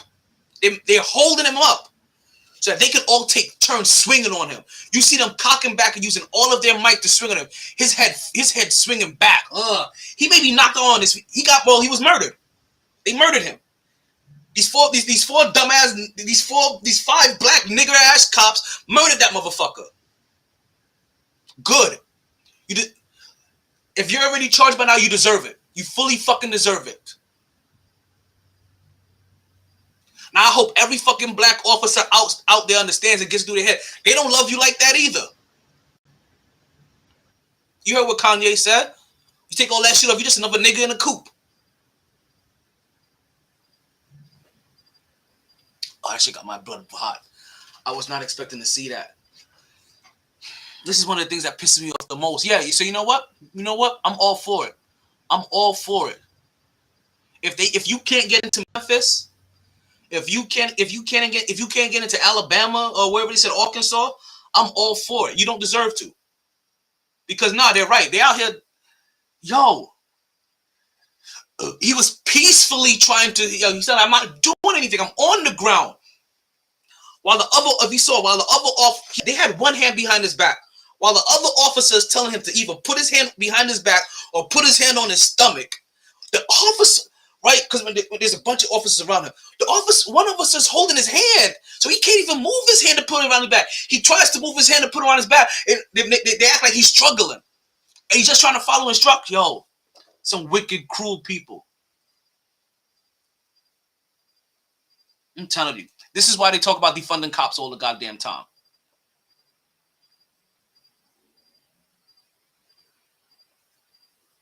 No, fuck that. Listen, I'm going to share this video as well. But I'm also going to make sure I share this motherfucking smile. Because that's gotta make no goddamn sense. Police don't keep us safe. They don't. They don't at all.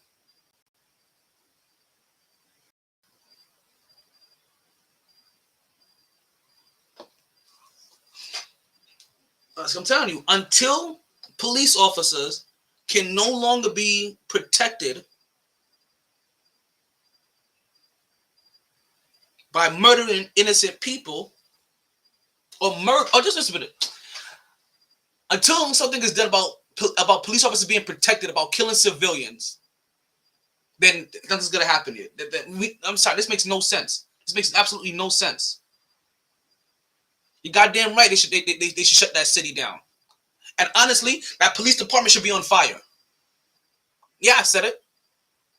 I'll be the first one throwing a mazel tov through that goddamn police department. Actually, every police department in that city should be on fire. You guys are lucky. You're getting off light. Yeah, I'm all for it. I'm all for that city burning. If that's how those people feel in that city, I'm all for that city burning. Burn that motherfucker. Burn. Hey, yo, Memphis.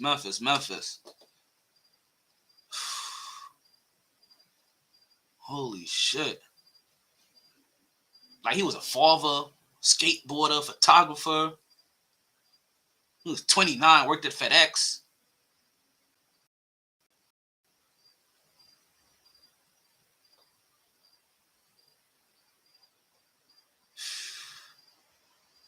Like, it's tough. Like, no, that's tough. That really is tough. Okay. This is more people like, yo, no, seriously. Yo, like, when you see this, and this is worse than, and I can't say this is worse than I've ever seen them, then I've seen any other white officer ever do. No, this is just what we're known police officers to do. This is the piece of scumbag, piece of shit human beings that there are, and why nobody fucking likes cops. You wonder why? Let me share my screen again. Cause y'all niggas just think y'all probably just think I'm ranting or some shit. If y'all wonder why nobody likes cops, this is exactly why. This is exactly why. You're gonna see my screen in a second. Look at this. Look at this. Oh, I really did not talk about this today. I thought I have a lighthearted conversation today. Let's put this. Let's do it. I really did. I thought I was gonna. That's all right. We're gonna flip this. So, because I have a habit of pointing that way anyway. All right, there we go. So, look over there. Y'all see it? I guess, but if I'm doing like this though, I can watch. You know what? Though? Let's do this. Let's do this. Because this way looks like I'm actually watching it with you guys. While I'm actually watching the screen itself. So you know what? This way. Look at this. They teed off on that man while he was helpless. Can I try to get some volume over here? There's no volume to this. I haven't figured out if I want volume yet, but look at this. 1, 2, 3, 4 cops. Look at that. Look at him swing on him. Look at the guy swing on him. And then pick him back up after he's knocked the fuck out. And what they was going to say, he was resisting. Watch. This whole entire time they would have said, oh, he was resisting. If this didn't come out, they would. I want to see the police report. So you can see how fucking fucked up they are. All of them. As even you right now, cuz I'm saying fuck you. And all of the fucking brethren that you smoke cigars with. Every single last one of them deserve a shot in the head. I'm sorry to say that shit. Like yo, cause that's why see, this is why I understand why my cousin does not bring his cop friends around to hang out with his family. Because we are way too familiar with how fucked up cops are. This is horrible, B. And it's your own people. So when you already have a problem with cops, and the whole entire cop culture is already just the reincarnated of KKK. Now here goes your house niggas, because that's what they are. These are your house niggas over here. Look at that. How many times they tee off on this nigga? Hold on. This is a 31-second video. I don't know if they loops. They hold them up. This is disgusting. What did this happen at? You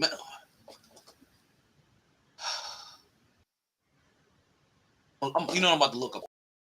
It's with a death penalty.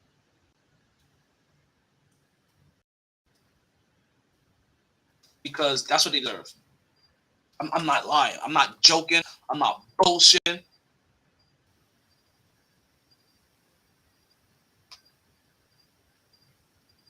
Let's see.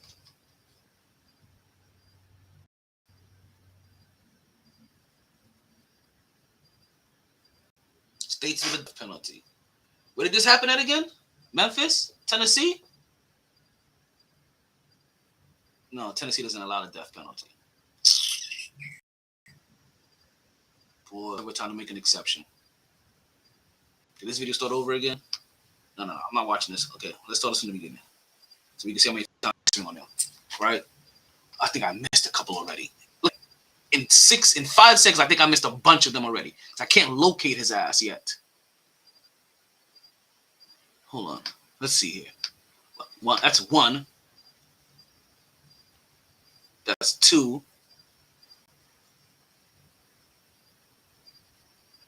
That's 3. Cock back all the way. 4. Pulled him back up because he was already out by this time. They pulled him back up, wouldn't let him fall. 5. Same officer. 6. Same officer. 7. He falls. And now they trying to check. Let's see. 1 with this bald head fucking dude. Then some other dude came around. Let's see who's the cockbacker. Yo, how did that make you feel good about yourself?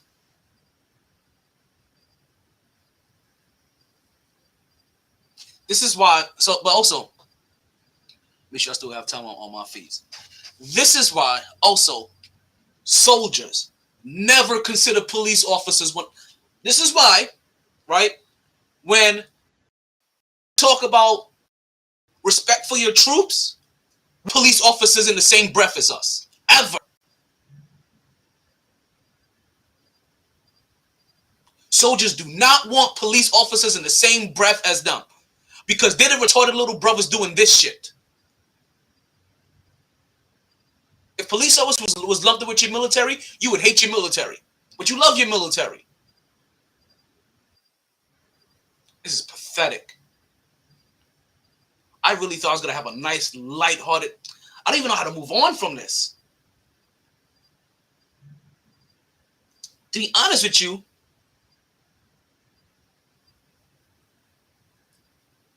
to be fully honest with you, I don't feel like moving on from this.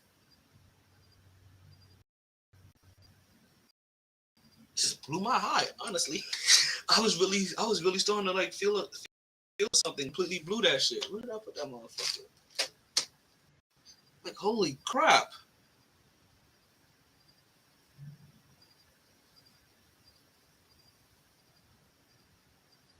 Oh, sorry, B. Like, I'm really doing everything to fight back to this too. Like, that's sad. And it's frustrating and sad because, again, so many different layers of it.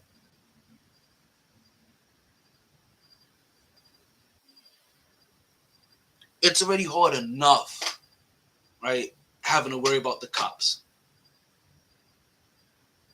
It's hard enough feeling like you can't trust cops, period, right? That's the reason why most black people are just standoffish towards cops, especially white cops, nothing personal. But when you see it's your own, you realize that you guys are just house niggas for real because you think it's okay to do that. Like, you think it's okay for you to do that to people. Let's blow this up. I don't need to be highlighted today. You don't need to see me for shit.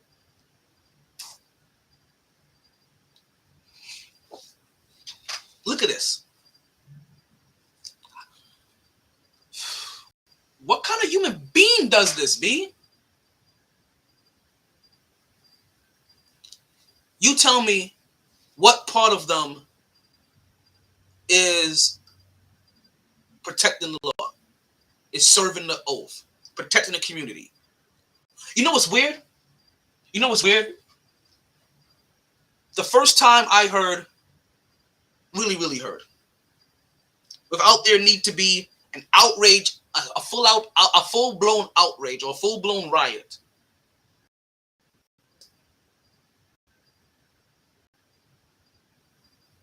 The police department needs to be checked and monitored and investigated because they're losing the trust of the community. The first time I truly heard those words out of an individual, let's say, let's keep this real. First time I truly heard words on television out of some white person's mouth, out of white people's mouth, where they didn't have a riot attached to it or some kind of death. Meaning that because black people feel this about cops every single day. If you stop them asking about cops at any random time, they lost faith in they don't have any faith in them. They already lost their faith in the community. But Let me tell you why the police officers recently lost faith in it. Was when Becky decided to fuck the precinct. That's when I finally heard some random white chick like, oh, you know, we've lost faith in the police system. You know, they've lost the community. They never had the community. If they had the community, you're lucky, because this is a police officer. See, this right here, that wonder, this right here is how we know the police officers to be in our community.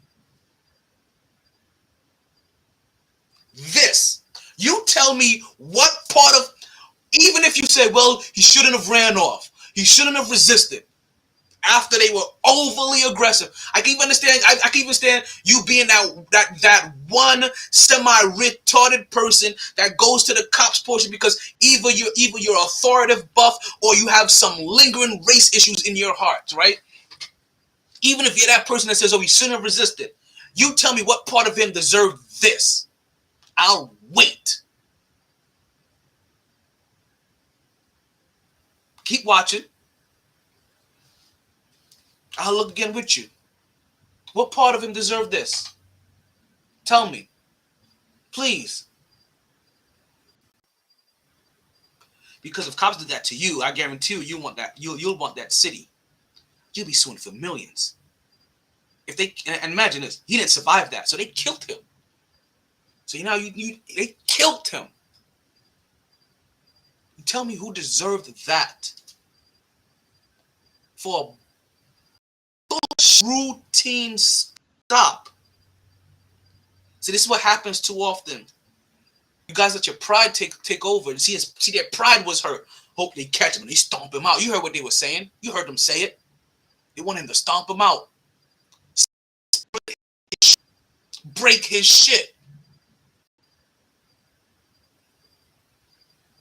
That's how police officers are supposed to be sounding or talking.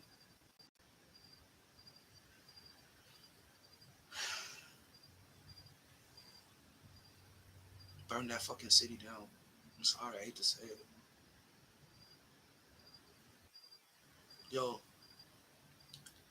burn every fucking precinct. Burn that city council. Burn the mayor's office. Whatever. Burn the courtyards. You burn every public city figure you can find. Except for libraries. Children go to libraries. Leave libraries alone. Anywhere that children's involved, you leave those places alone. But where these lawmakers reside, where they do their everyday business, where they let this shit go by with a blind eye because they don't want to have to deal with the problem, or they feel like, yeah, you let them have to deal with a bigger problem in the upcoming future. This is horrible. It's disgusting. I'm sick to my stomach, honestly. Because it's your own people, man. Bitch asses. Every single last one of them. Shit hurts me.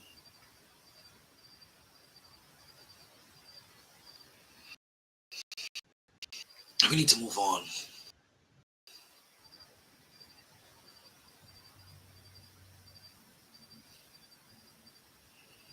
Golden State is beating Toronto 66-64.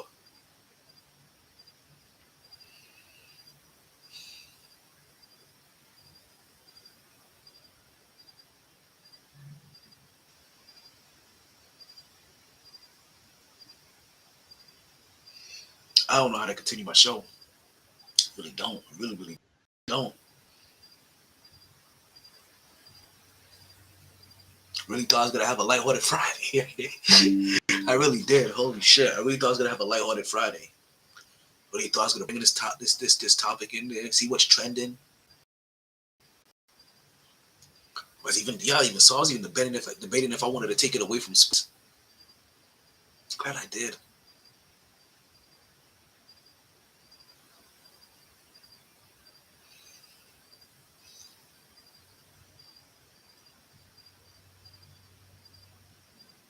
I'm also sad I did. Like, god damn, this one tough. This is tough. I said I'm not gonna take that down. I won't be taking that down. That's gonna be on loop. Instead of a 3-hour show, I may just give you a 2-hour show today. There's like 11 more minutes left into the podcast. I don't know where to go into. Give me a second. Honestly, give me a second. Maybe I'll come back for the last hour. Maybe I have to take a major break. Breathe, smoke, calm my nerves down.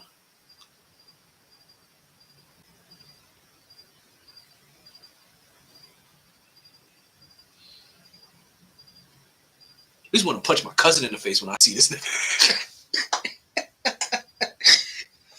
And he wants me to interview his precinct. My very first question: when you know that niggas like this exist in your precinct, why ain't you reporting them? Because I guarantee this ain't the first time these niggas have done this shit. Fucking bitch ass, cool little house niggas. Little small ego, sorry, weak minded motherfuckers.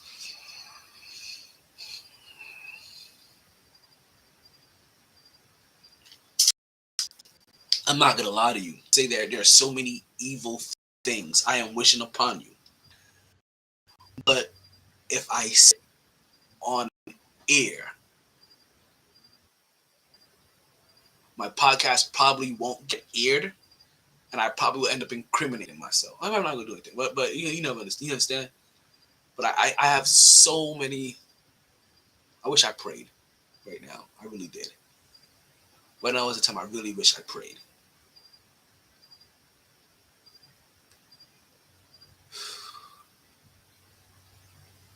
Because I would pray to get all these evil thoughts out of my head. Really would. Really would. As every time I look at you guys take another swing in, and another, and cop back, and take a swing, and take another, his head just rocks, defenseless. He can't even fight back. At least allow the motherfucker to fight back. So you can at least say he was resisting. At least allow him to fucking fight.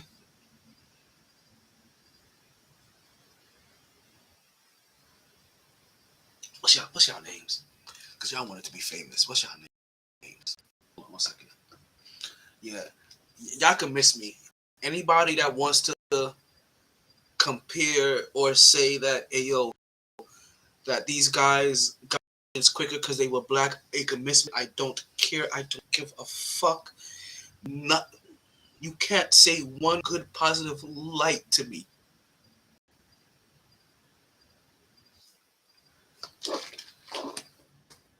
I don't care. I don't care. I don't care if they're black. I don't care if they're white. I don't care who did it.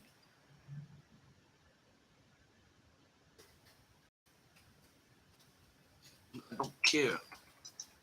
I'm over here dropping. I'm not dropping. I'm over here typing. I don't care. Who killed? Let's see. 5 police officers charged. Let's find out their names. Y'all want me to go to? Y'all want me to go to Tennessee? Sorry, Ski. I don't know if I'm going to Tennessee. I don't think I'm coming up there anymore. Rest in peace to Tyree Nichols. I still love this podcast and like, who the fuck is Tyree Nichols and why is he trending right now? And I know exactly why you're trending, and deservingly so. This one's tough. Mother of Tyree Nichols calls for a peaceful protest. She asked for the protest to remain peaceful. Because, you know, what I'm calling for is a riot. I'm not calling for a protest. I'm calling for a riot. She's asking for it to stay a protest. Let's see if they release the names in this article. A grand jury returned indictments on Thursday against 5 officers. So, okay. To Darius, you know, I'm not even gonna pussyfoot with my words. I hope they fuck all you guys in jail. I hope they put you in jail. See, yes, I'm talking about, I hope you guys don't get protected. I hope they fuck you in jail. Put all of you in separate jails so you can't gang up with each other. Hope you get fucked in jail. and then murdered brutally with blood dripping out your asshole.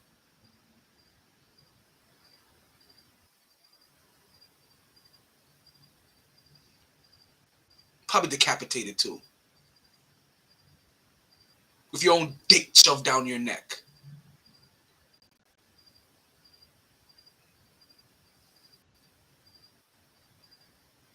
I'm trying to think how we'll give the most gruesome way to send a picture to your family so they can see you.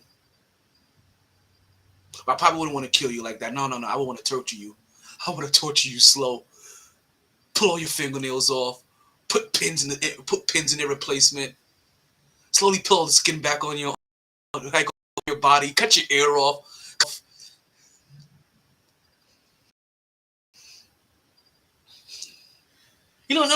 So some regular U.S. Army interrogation methods.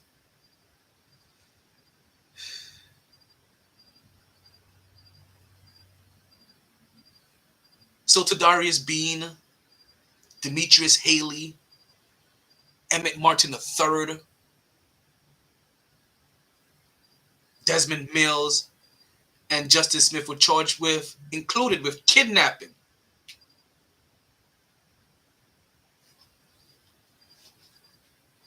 And second-degree murder. No. They should also get first-degree murder.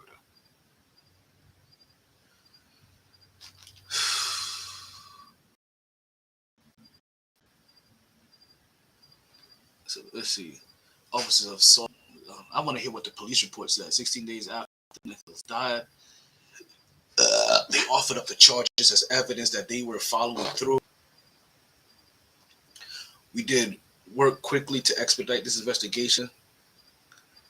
City inspector released the video. This is horrible. This is horrible. Man, fuck the police. Fuck the police. That's how we treat them.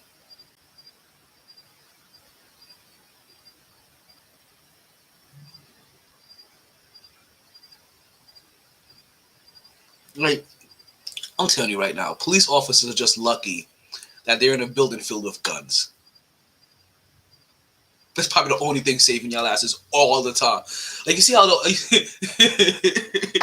how people all the time are shooting up schools or shooting up all these other random places, random civilian places with unarmed people. If police officers were in a building surrounded by guns, they probably would catch a lot more of this.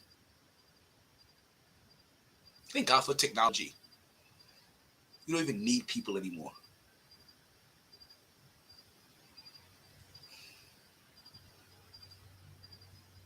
Yeah, I said it. I got a cop in my neighborhood. I got two in my neighborhood. They're idly spying or they can hear what I'm saying. Yeah, fuck you, police. And the dude in my neighborhood is a black dude, too. If I was white, hate speech on his wall.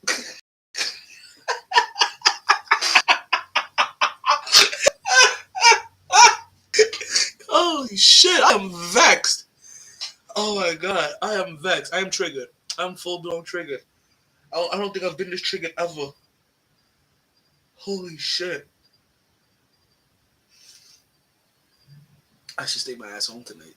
I am not going anywhere tonight. I'm staying my ass home tonight. Because I am in a no warning kind of mood.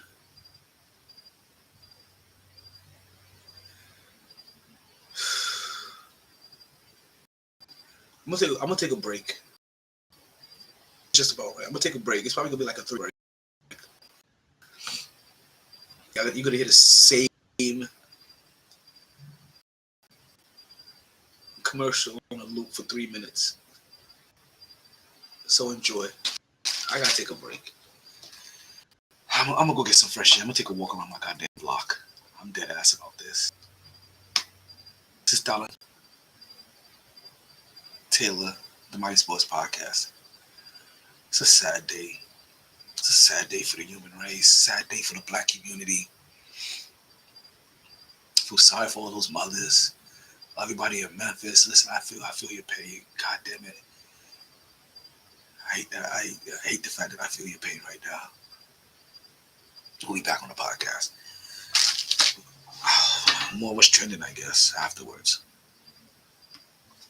They didn't join this team to win championships, to become famous. Oh.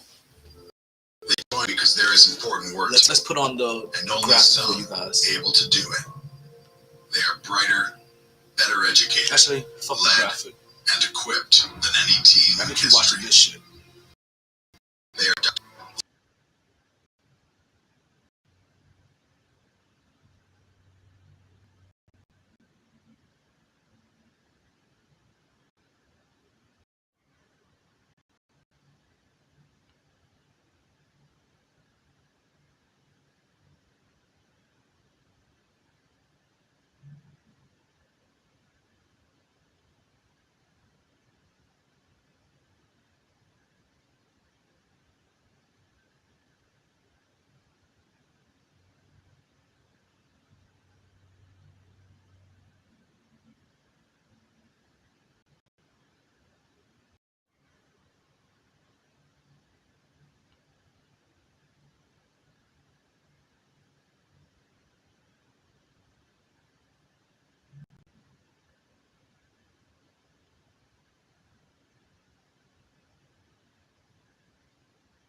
troops, all prepared for whatever comes their way. I'm about to be real vexed. I think You'll this find them happened just where the happened. lights don't flash, and the only contract they sign is with themselves and their country. One day, they may be asked what they did to make a difference in this world. They can respond, I became a soldier. I'm gonna put my headphones in before I get my answer.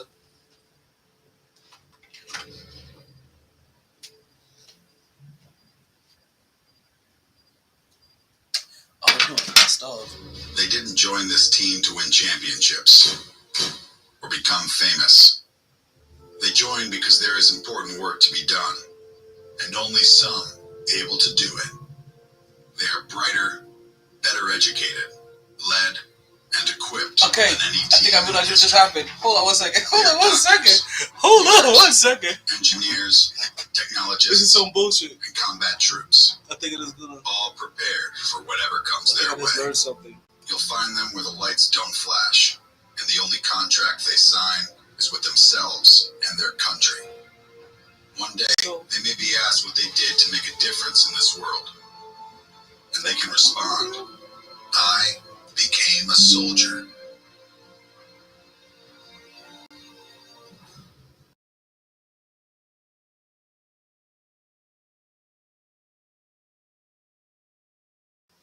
Hey, yo, I just learned something about my system.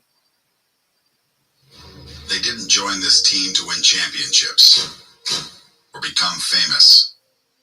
They joined because there is important work to be done. You guys are catching me only doing an audio some check at the same able to time. do it.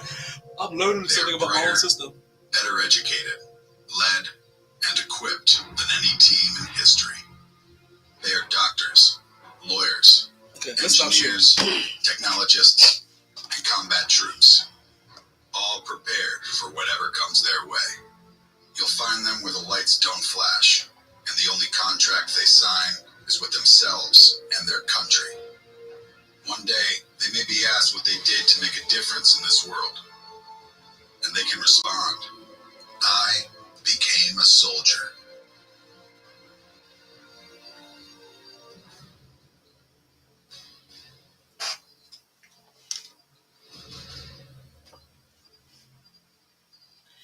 Okay, we are back with the Mighty Sports Podcast. I am still your host, the one and only talented Omar Taylor. We made it back. I know it wasn't pretty.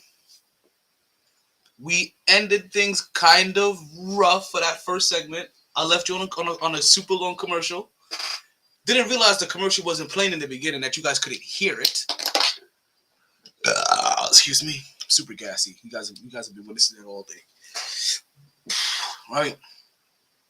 They know you guys couldn't hear.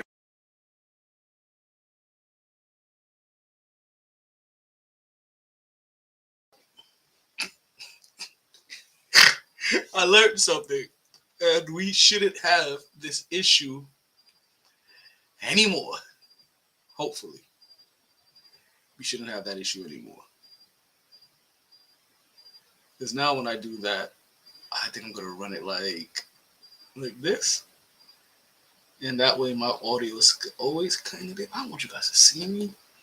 I guess I have to be seen to be heard. In a sense, I don't know if it makes sense to you guys, but it makes sense to me for right now. Like, I understand what's going on again. I can breathe again.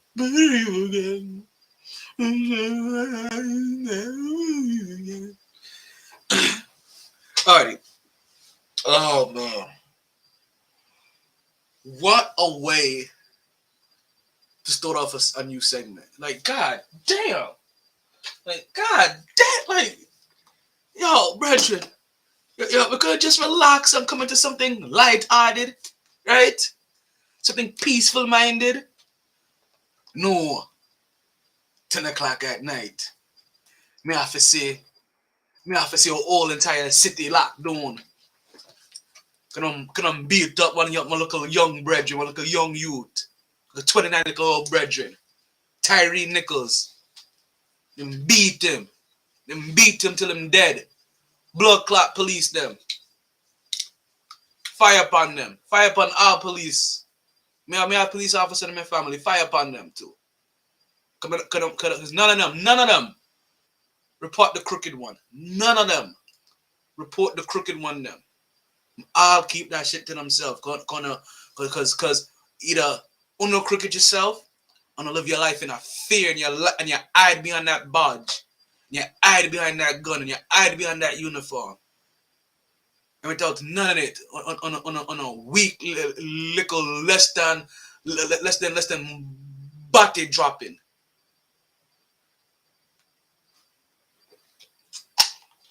Not even pure doo-doo. The little crumb them that leave in your body when you not wipe it properly. That's what it is.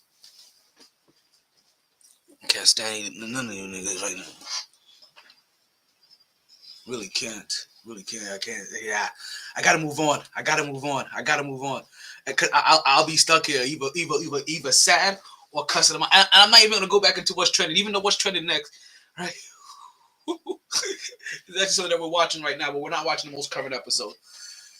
It's actually SmackDown. SmackDown is actually just moved down to the number two trending topic in the world. You know what? What's trending just for me? You know what's crazy? You know what? Now I'm a little offended. Okay. At least what's trending just for me. At least his name popped up. I'm like, yo, why would what's trending for me not be up there? Let me get back into my Instagram.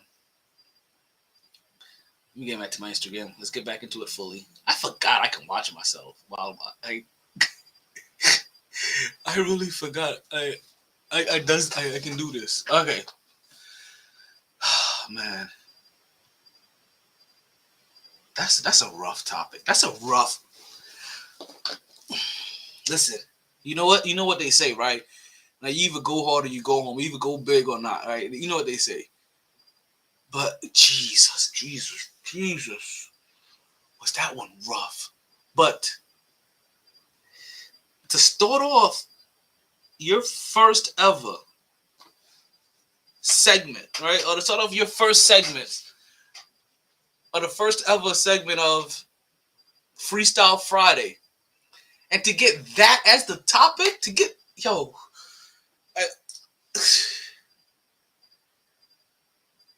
that kind of raw emotion, you're never gonna get that again. Now you're gonna expect it every single week. Nah, you're not gonna have me crying on here every single week. No, sir. Not there's anything wrong with that. Where did I put that? Did I put it back? I don't remember putting it back. I'm trying to think if I want to do this other one or not. I want to just take it easy for the rest of the evening. Man, this was rough. This was really rough. You know, maybe I'll do a little small one. Yeah, a little small one. Hey, yo. I feel like Mike. I wanna be like Mike, I wanna be like Mike. I wanna be like Mike Tyson.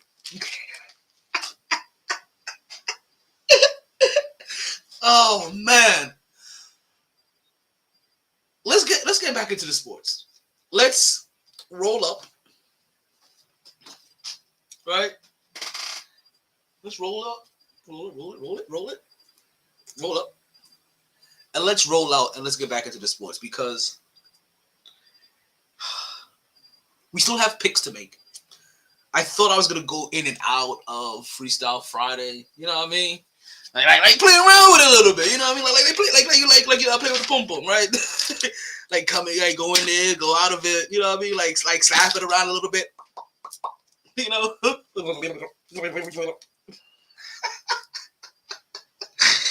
I'm on my Freaky Friday for real. Let's see something. Let me hit somebody or find out where they at.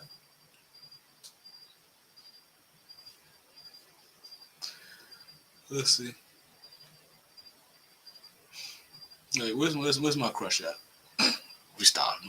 I should not be tagging my crush in my videos. That is not right. But you know what? I could text her. I could just text her and be like, "Hey, yo, what you doing?"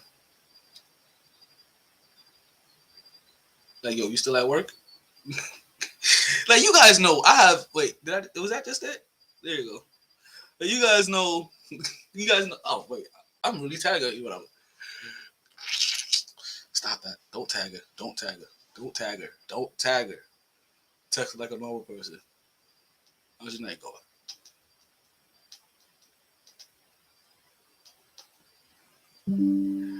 You know what? I really can't wait till tomorrow. I think tomorrow is gonna be a nice little chill day. Am I working tomorrow? Hey, yo, I gotta check.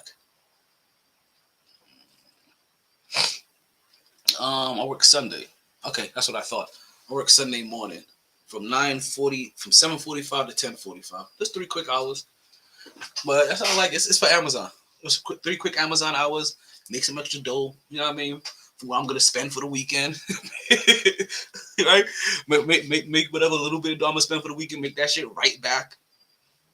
Also, you know, put some bread in the pocket. Also, I get to make money that day and not have to worry about missing any of the games. This is well before any of the games take place.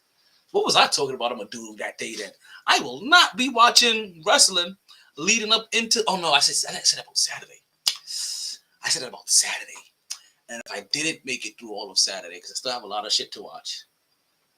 Let me see. I have at least 4 shows to watch. I have at least a month of wrestling to watch just for January alone from Raw. I know they're not 3 hours technically. They're only like an hour and a half each. And I still have all of January to watch for Raw and for SmackDown. And I still have, if I'm not mistaken, 2 episodes of Raw and SmackDown each to fully watch while paying attention to finish out the end of the year for December for Raw and Smash. I got like 6 episodes to watch each. So let's see, that's 12 episodes. It's an hour and a half per episode. Jesus. You listen, there's not enough time in the day. Let's see, I got 12 episodes and I just said an hour and a half per episode. That's 18 hours of watching.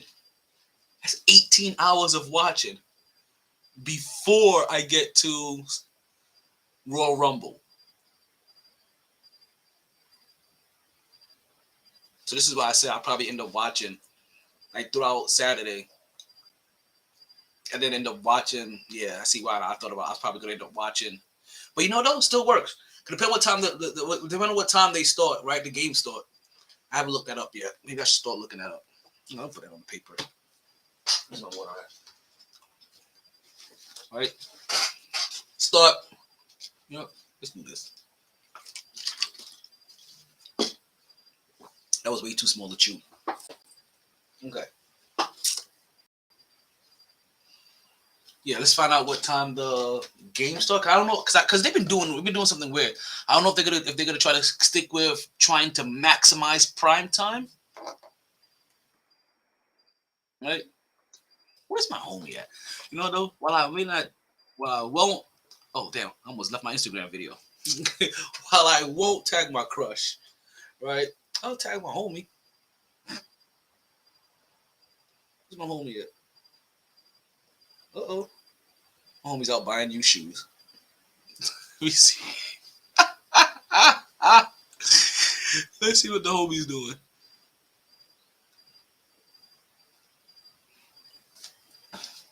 Like I know Natalie's sleeping, so I can't even hit up. Like not only that, right? Because I wouldn't mess with Natalie and be like, "Hey yo, what you doing? Hop on," right? But if I'm not mistaken, right, she's most likely sleeping. Right, Nat's sleeping already, and she's also off Instagram for like the next month, so she'll never see this anyway. Right, that's one homie. Then there's my other one. This one I said was out shopping. Right, let's see if she'll hop on and shoot the shit with me. They hop on through IG, shoot the shit. Let's see if I get a response. Now that I tagged her, we'll see what happens. All right, what was I looking for? A while ago? NFL schedule for this weekend. because I need to find out the time of these. I need to find out how many shows, not just for you guys, right? Not just for personal podcast reasons, but also just for the simple facts. I didn't know how to prepare my day, and this is perfect. This is perfect. I already got my answers. I already have my answers. So they're going with the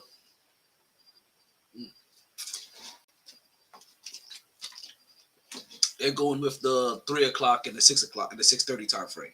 So yeah, that gives me more than enough time to go ahead and work that morning, come back, maybe relax a little bit, and let's see, if I'm home by 11, that should give me enough time to start the Royal Rumble and possibly finish. I don't know how long. I don't know if it's going to be 4 hours, 5 hours. But I feel like if I start at 11, that should be a 4-hour show. I'm hoping I'm really hoping that's enough time. Like I'm hoping. I'm wishing on a prayer over there. All right, let's continue. Let's continue to roll out. Right, because I know you guys have been wondering like all week, like, hey yo, like who you gonna pick? Like, what is your picks? Who you going for? Who you rooting for? Who you with? You know how we do here. Who you with? I was gonna kick in later. I went to like 12:30 to feel that one. Man, we have. It's kind of like rivalry week left in like a rivalry week, but a whole lot better than rivalry because today's rivalry games were today's games was Milwaukee and Indy. That's division. Memphis and Minnesota. That's division. Miami, Orlando. That's division. And Cleveland and Oklahoma City. I ain't get that one at all. I tried to piece that one together in every draft picks. I wonder if that's a rivalry of draft picks.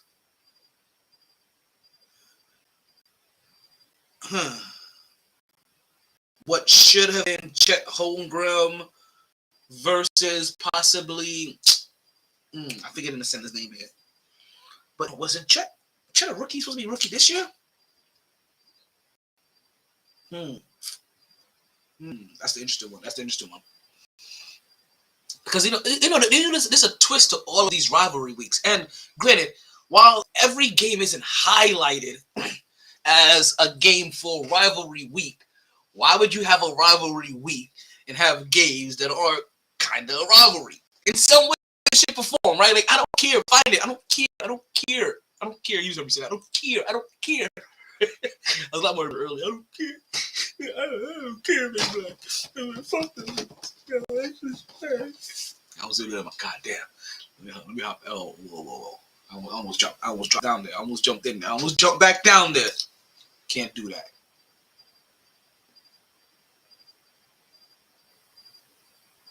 Okay. I like how I sound. I like the vibe. I feel the vibes. I just gotta know one thing. I gotta know one thing. I gotta hear how they sound. I'm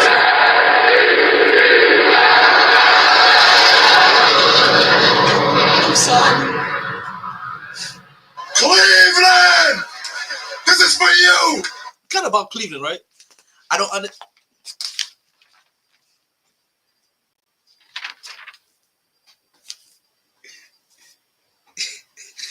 All right, Cleveland. I don't understand the Cleveland-Oklahoma City rivalry quite yet, but if it's young, budding, top 3 players in the draft, right? Still too young on there. I'm not talking about Mobley, obviously. It sounds phenomenal. I'm in love with myself. I'm a man. I'm 40. Oh yeah, it's amazing. I'm okay. I'm happy again. I'm sorry. I had to find a way to kind of like listen to this while also giving you guys your shit because I don't go back and listen enough. And listening live is honestly like probably the best way for me to actually get an idea right there on the spot to see how things are going in.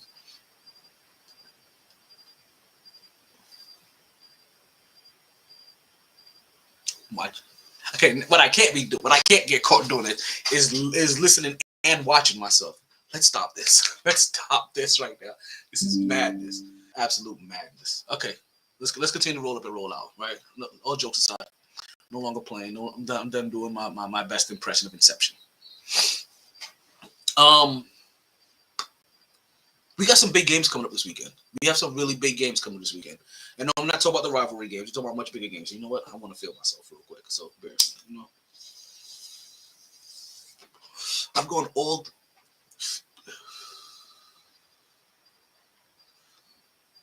Weed. There's something about weed.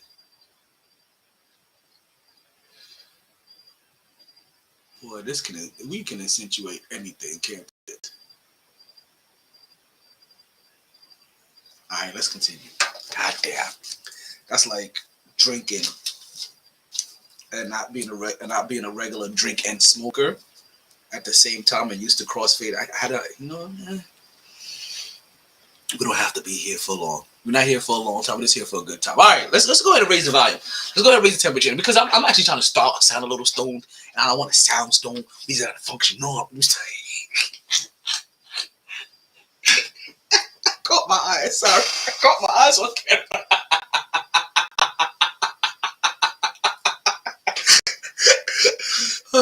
Wait, no. I gotta regain my composure before I lose it. You guys show me the other side, the other half of the podcast. Right now, you guys about to witness the other side of it. I gotta regain myself before I lose all composure. Oh man, that was hilarious. Like you guys have no clue what's happening, but that was hilarious. Okay, I'm gonna get some scissors. I'm stepping away from the camera because I don't want to have to make this mistake twice. So I'm getting some scissors. Get in on my scissors. Get in out my scissors. Get in out my. I got shit. I'm just see that's my fault. I'm bumping into shit all over the place. All right, let's continue here. Let's continue to roll up and roll out. We got some big games coming up this weekend, don't we? We got a lot of big games coming up. I should say a lot. It all depends. It all depends on your perspective.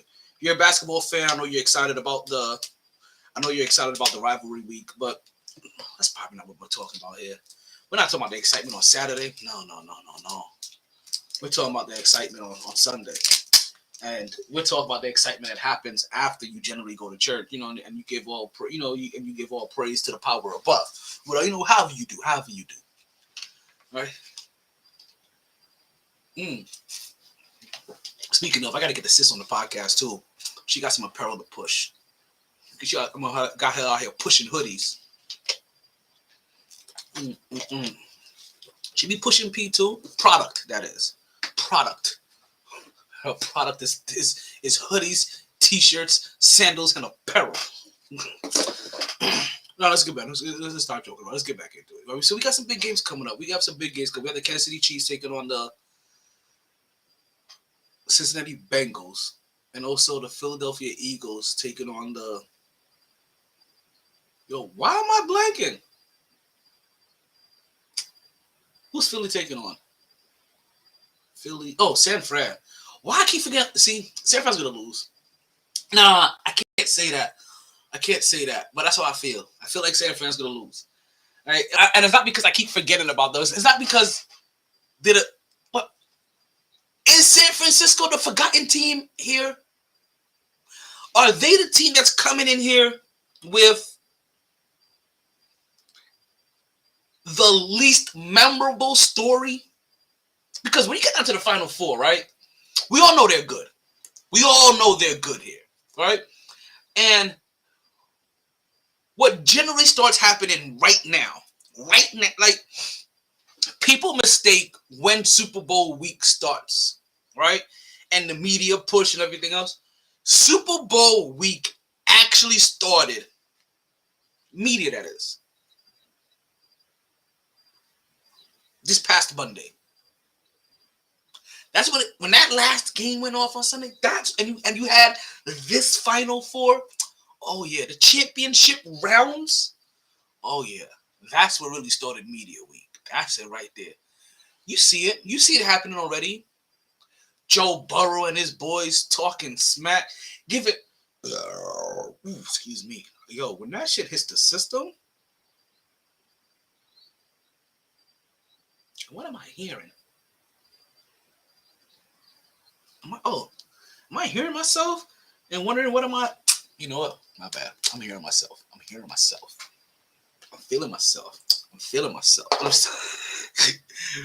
Oh shit! It's about feeling something. I can feel my ribs again. Oh shit, and they hurt. Oh. Don't ask me why. Oh shit! Don't ask me why. All of a sudden, it's like, yo, I haven't felt them all podcast, and then all of a sudden, like one of my dead exes just punched me in the ribs. That's what it feels like. That's what it actually feels like. It feels like a dead ex is punching me in the ribs. Hey yo. You know what? I'm not even gonna joke about that. Like also because there's nothing to joke about, and also like I'm still like me and her best friend like it's still ridiculous homies. We all started off as homies. Actually, speaking of homies, what's the homie doing anyway? Actually, that's why I just hit up. Tripping, y'all all tripping. Who's in the chat? Y'all guys ready to call into the podcast? I want to know your predictions. Let me know who you guys have winning the championship rounds in these games.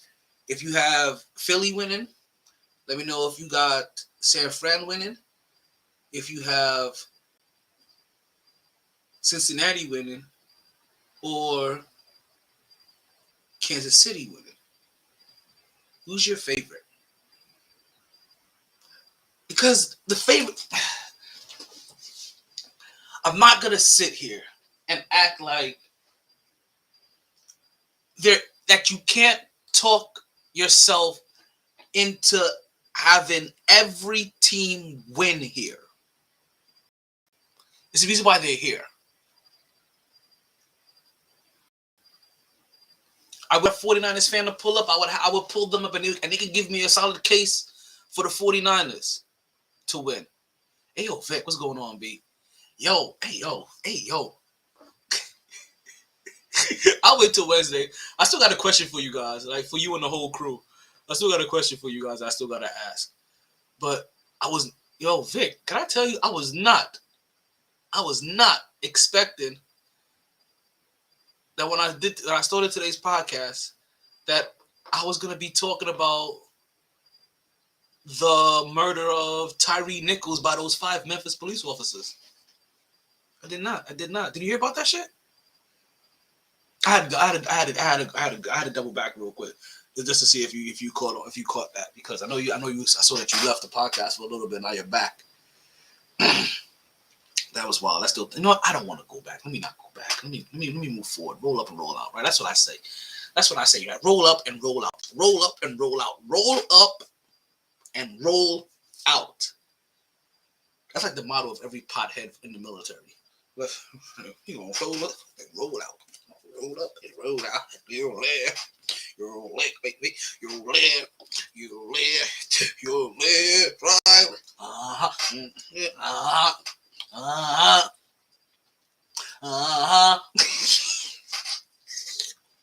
You guys know what I'm talking about. Yeah, I can't. If a 49ers fan came up here and gave me a good reason on why their team could win a Super Bowl, they may be the only team okay, you know what? I'm lying. The 49ers fans was probably the biggest fan base that if you try to sell me on it, you're probably the least believable.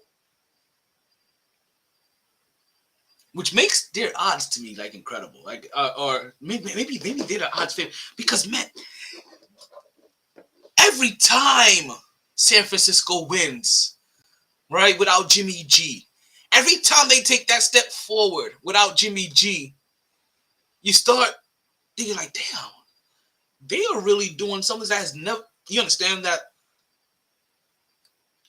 Until guys like Mark Sanchez and Joe Flacco done it, right?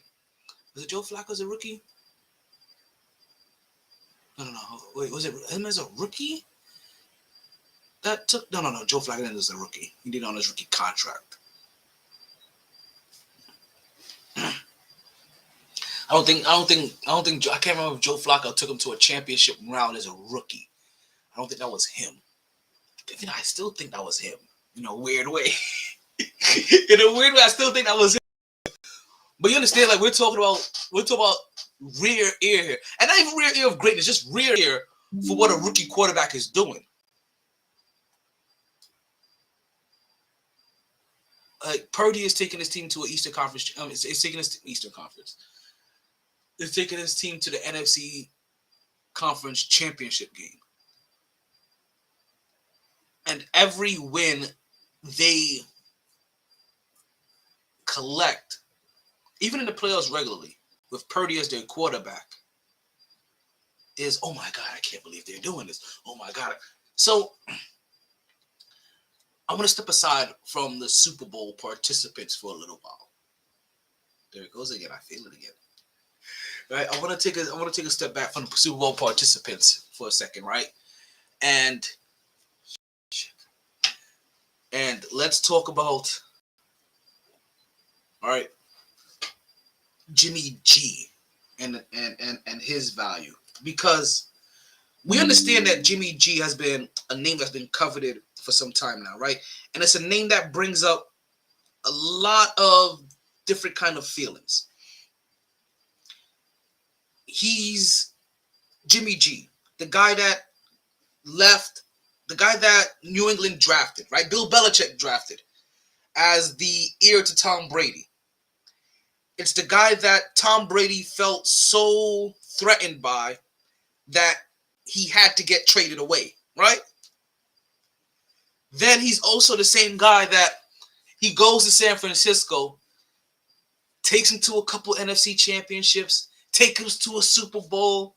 You kind of think like he's kind of the guy, but if he wasn't injured, maybe he can get him over the hump.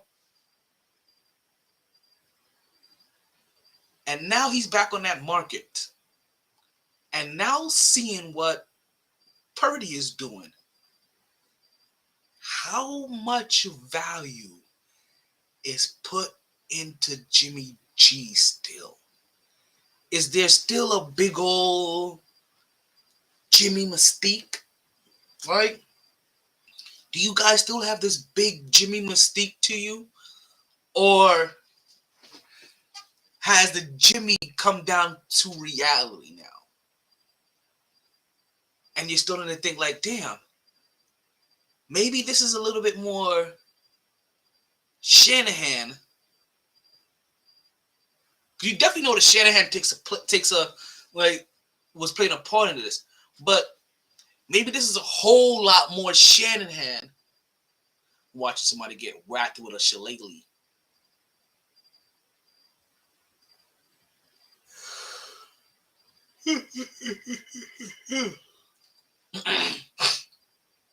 All right, sorry. Fading. Been a rough day. It's been a good day. It's those emotions that I had in the first 2 hours of the podcast, right? On the second hour of the podcast. Like, that's what it was. That was a whole hour. Damn near.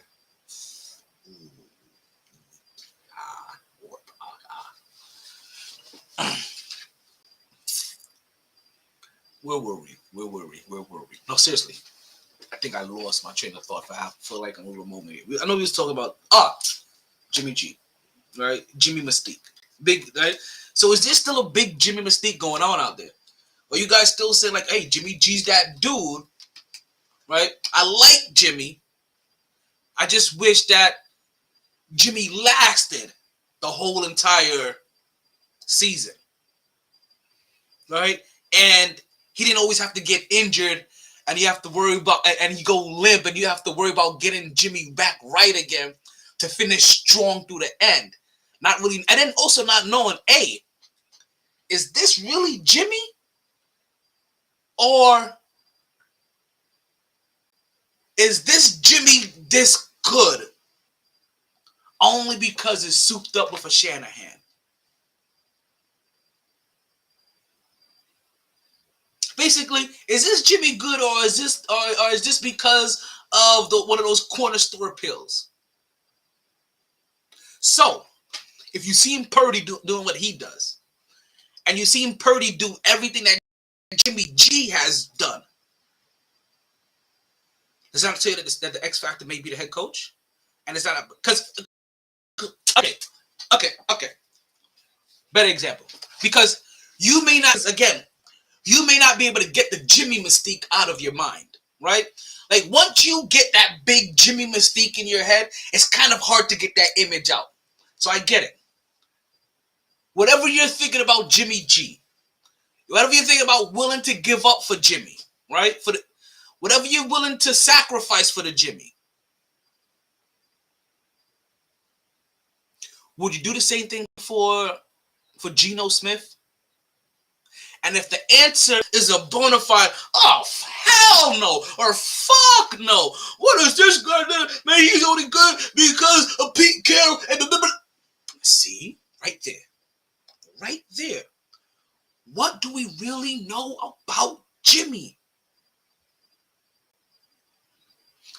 Except that Jimmy was really liked by Bill. Billy was feeling Jimmy. That's all we know. Tommy wasn't feeling Jimmy. Tommy made sure that he had to rub him off and send him to San Fran. But Billy wanted Jimmy. But we never got a chance to see Jimmy in action on the Billy. So what does he do? He goes to San Francisco, where he meets Cecil from San Francisco. It's an old Eddie Murphy joke. You have to go look it up. I'm sorry. Oh no! Like this, I was about to say this. I'm about to say a common thing that you always hear people say when they mention something from their era or something that they don't think that maybe today's youth may be like, oh, I'm telling my age here. But would that be really considered telling your age? Like, if I grew up, let's say I grew up only knowing Kevin Hart and being a big Kevin Hart fan, will it be telling my age? Like what's telling your age? Or is it research into something that you like that I would know not just the Kevin Hart specials. I would watch some of the Cat Williams specials. I would go back and watch the Kings of Comedy special, right? Watch the Chris Rock specials. Watch the Eddie Murphy specials. And then go back, watch Richard Pryor specials, watch Red Fox specials, also watch Bill Cosby specials. Like, is that telling your age, or is that just doing research into your thing? Because, like, when I go back and listen to Etta Jones, I listen to Etta I'm telling my age here. I'm not going back and just making sure I do research into a genre that I really like. Well, I'm just saying, like, people, you got to stop saying. I'm gonna say, stop saying it. Stop saying that. I'm telling my age here, but do you know? Have you seen Eddie Murphy's Raw and Delirious? Like, stop it. Because you know how many people I run into? 20 years old, 22 years old, 25 years old, and have seen it. It all depends on what they like. So if they have a likeness into comedy, it's actually probably more likely than not that they may have seen it. But your little silence. Stop it. You just go choke on a dick in the room. That's what you really want to do. That's what you're trying to do. You trying to do over here. Like, you trying to get some attention. Just go choke on a dick in the corner of the room. But hey, guys, look at me. Go. Like, stop it right now. Freaky Friday. This was supposed to be a freestyle Friday. I don't even know what happened today. So I had to do that. So think about it, Jets fans. And I'm kind of low-key talking to Jets fans, anybody that's looking at Jimmy G as the next quarterback. Whatever you would think was an acceptable price for Jimmy G, right? Whatever you thought was an okay price to play for the Jimmy. If you thought his name was Geno, what would that price be? Does it come down? After seeing what another quarterback with no name, that's just Purdy, do the same thing. Like, you understand, this guy is Jimmy, but that guy is Purdy.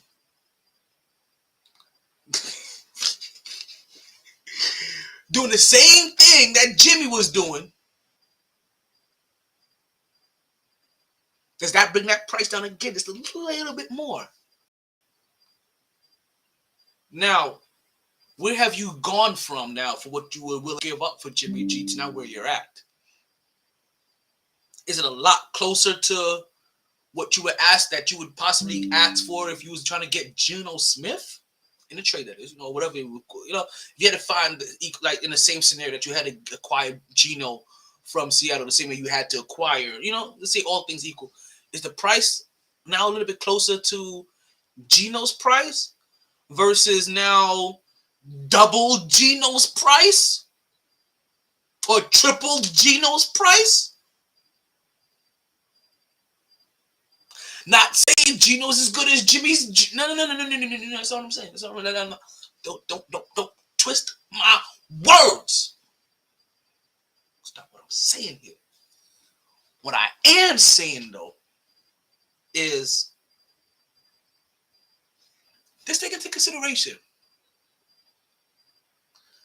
what Shanahan is now doing with Purdy and compare it to what he's done with Jimmy in the past. And you actually doesn't look similar.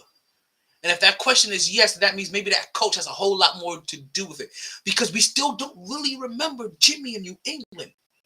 We only know him from being coveted by Bill Belichick, hated by Tommy, and playing with Shanahan. You don't know. These are great minds to be loved, hated, and to play with. Jimmy just out here playing with him. And now we see Purdy come out here and play with him. And Purdy looks just as good as Jimmy. Because think about it. What is Purdy doing? The same exact thing that we highlighted about Jimmy. Except for Jimmy has gone to a Super Bowl and lost. Because he's had more time in his career. Purdy, with no time to his career, has already gone. You understand? You understand? First year still. First year under Shanahan. See, let him hit time. If you want to use time, use the time denomination of first year with Kyle. First year with the Shanahan. Shit. And with the Shanahan, Jimmy was looking good. But the Shanahan, so was Purdy. So when I ask you if it's more coach, or if you think it could be more coach than player, like we know it is with Geno Smith, does your price come down? See? Listen, I'm not trying to say that Jimmy's as good as Geno, or Geno's as good as Jimmy. Sorry. What I'm trying to say is that I've been hearing a price being asked for Jimmy, and Jimmy ain't that goddamn expensive. Ladies, you know what I'm talking about. You should be able to get Jimmy for damn near free. Because that's what you'll get for Geno. You get Geno for damn near free. Whatever you gave up for Geno, it'll be like, it's nothing. I don't care about this. I use this to catch the trickles of urine from my pee hole. Like, I don't need this.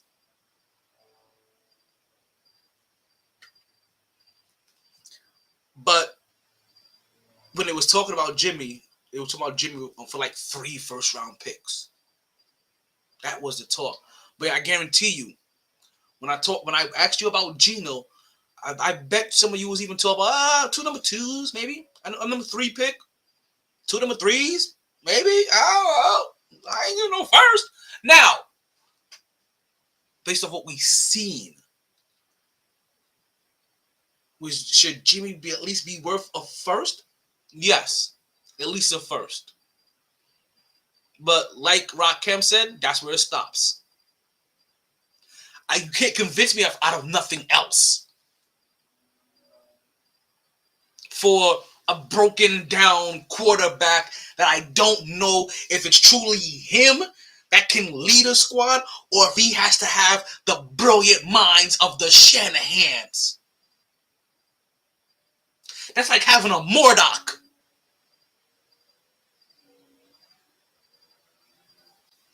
For you, MC, go look up Murdoch. Like, fuck it. Let's go look up Murdoch. You guys probably should. Go look up Murdoch. You guys already know. But look up Murdoch. That's like having a Murdoch. Like, I'm sorry. But going to the Shanahans is like going to Andy Reid. I don't know, every time you know what? I just realized what I've been wanting to call Andy Reid probably his whole entire career. Candy Andy Reid. The Candy Man Andy Reid. Everyone wants to go play for the Candy Man. You play for him, everything's a treat. Everything is treat. Everything looks sweet. Yeah, you know what? I gotta reach out to him because this may be very lowly coming through on the speaker. I forgot how close I just had it to my speaker, my microphone. You guys probably listen like, yo, I swear to God, I hear his voice faintly repeating what he's. Yeah, you probably was hearing him, catching all that almost like it was live. What's going on there? I thought I was watching ESPN for a second, but I just realized this happened to be WWE with an ESPN-like format. What the fuck? You can tell I don't be watching all the extra shit. I probably need to. I'm gonna be back. I'm about to be back. I need to get. You know what I need to do. You know what I need to do. And this is my word. I need to. I swear to God, I just want to run in partner though. See, I'm gonna tell you what it is. You know how things just feel better. Like you don't need to have a certain thing for like just to go out or for a certain scenario. But it just makes it better. Like I don't need alcohol to go out. It makes it better. I don't need weed when I go out. It doesn't make it better. Like I don't need a girlfriend when I go out. I don't need a girl I'm on when I go out. But I would like it. I would like to share this experience with somebody because I want to start going to. What am I saying? I need to start doing this myself. Also, I already have this habit already built in. So by the time you meet me, you already know that I'll be going away randomly on Saturday nights to go watch wrestling. It'll be my one release. Especially now that football season's about to be over, right? I gotta start paying attention to. I end up always trying to catch work or relax on a Saturday. But I do think that this is going to be the year that especially since I'm not ring announcing anymore right now, right? Because things have been slow.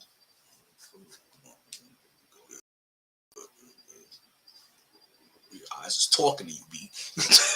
I was about to say. Yeah, I want to start getting around to some of my local wrestling organizations and start checking out some local, a couple more indie events. Start checking out stuff so I'll see what's really going on. You guys don't even understand it too. For that same $25, right?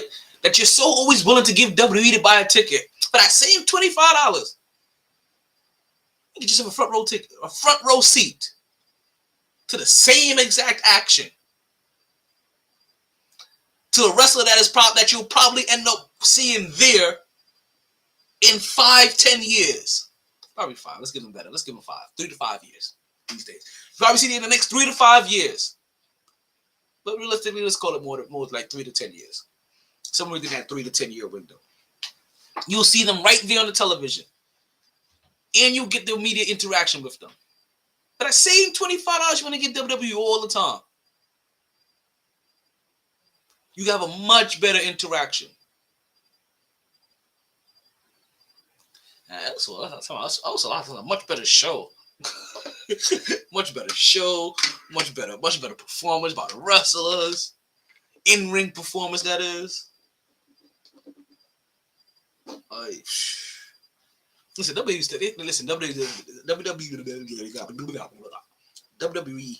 has really stepped their game up recently. Wait, what? 1 minute remaining in the show? Wait a minute. In the show? How have I not been paying attention to all these warnings? Okay. All right, so I'm going with the right? I'm going with Philly. I'm going Kansas City. No, I'm lying. I'm going Philly and Cincy. But Cincinnati's been given, you know what though? Cincinnati's been giving Kansas City way too much bulletin board material. So it's almost like if Kansas City don't win, you've been punked. So I'm going Philly. I'm going Kansas City. That is going to be my two teams I'm picking to make it into the Super Bowl. And I think you guys already know where I'm leaning. Because I would have been leaning this way regardless of who I put. Yeah, I'll let you guys figure that out. We'll come back and talk Monday and see what's happening on the rest of the show. This is Talon Thomar Taylor with the MyT Sports Podcast. Actually, I forgot. This is Talon New Year. Wait, new me, new year, save the bear, whatever. It says it right there. How does, when you forget your own name? But it's me, and I'm out of here. I'm him.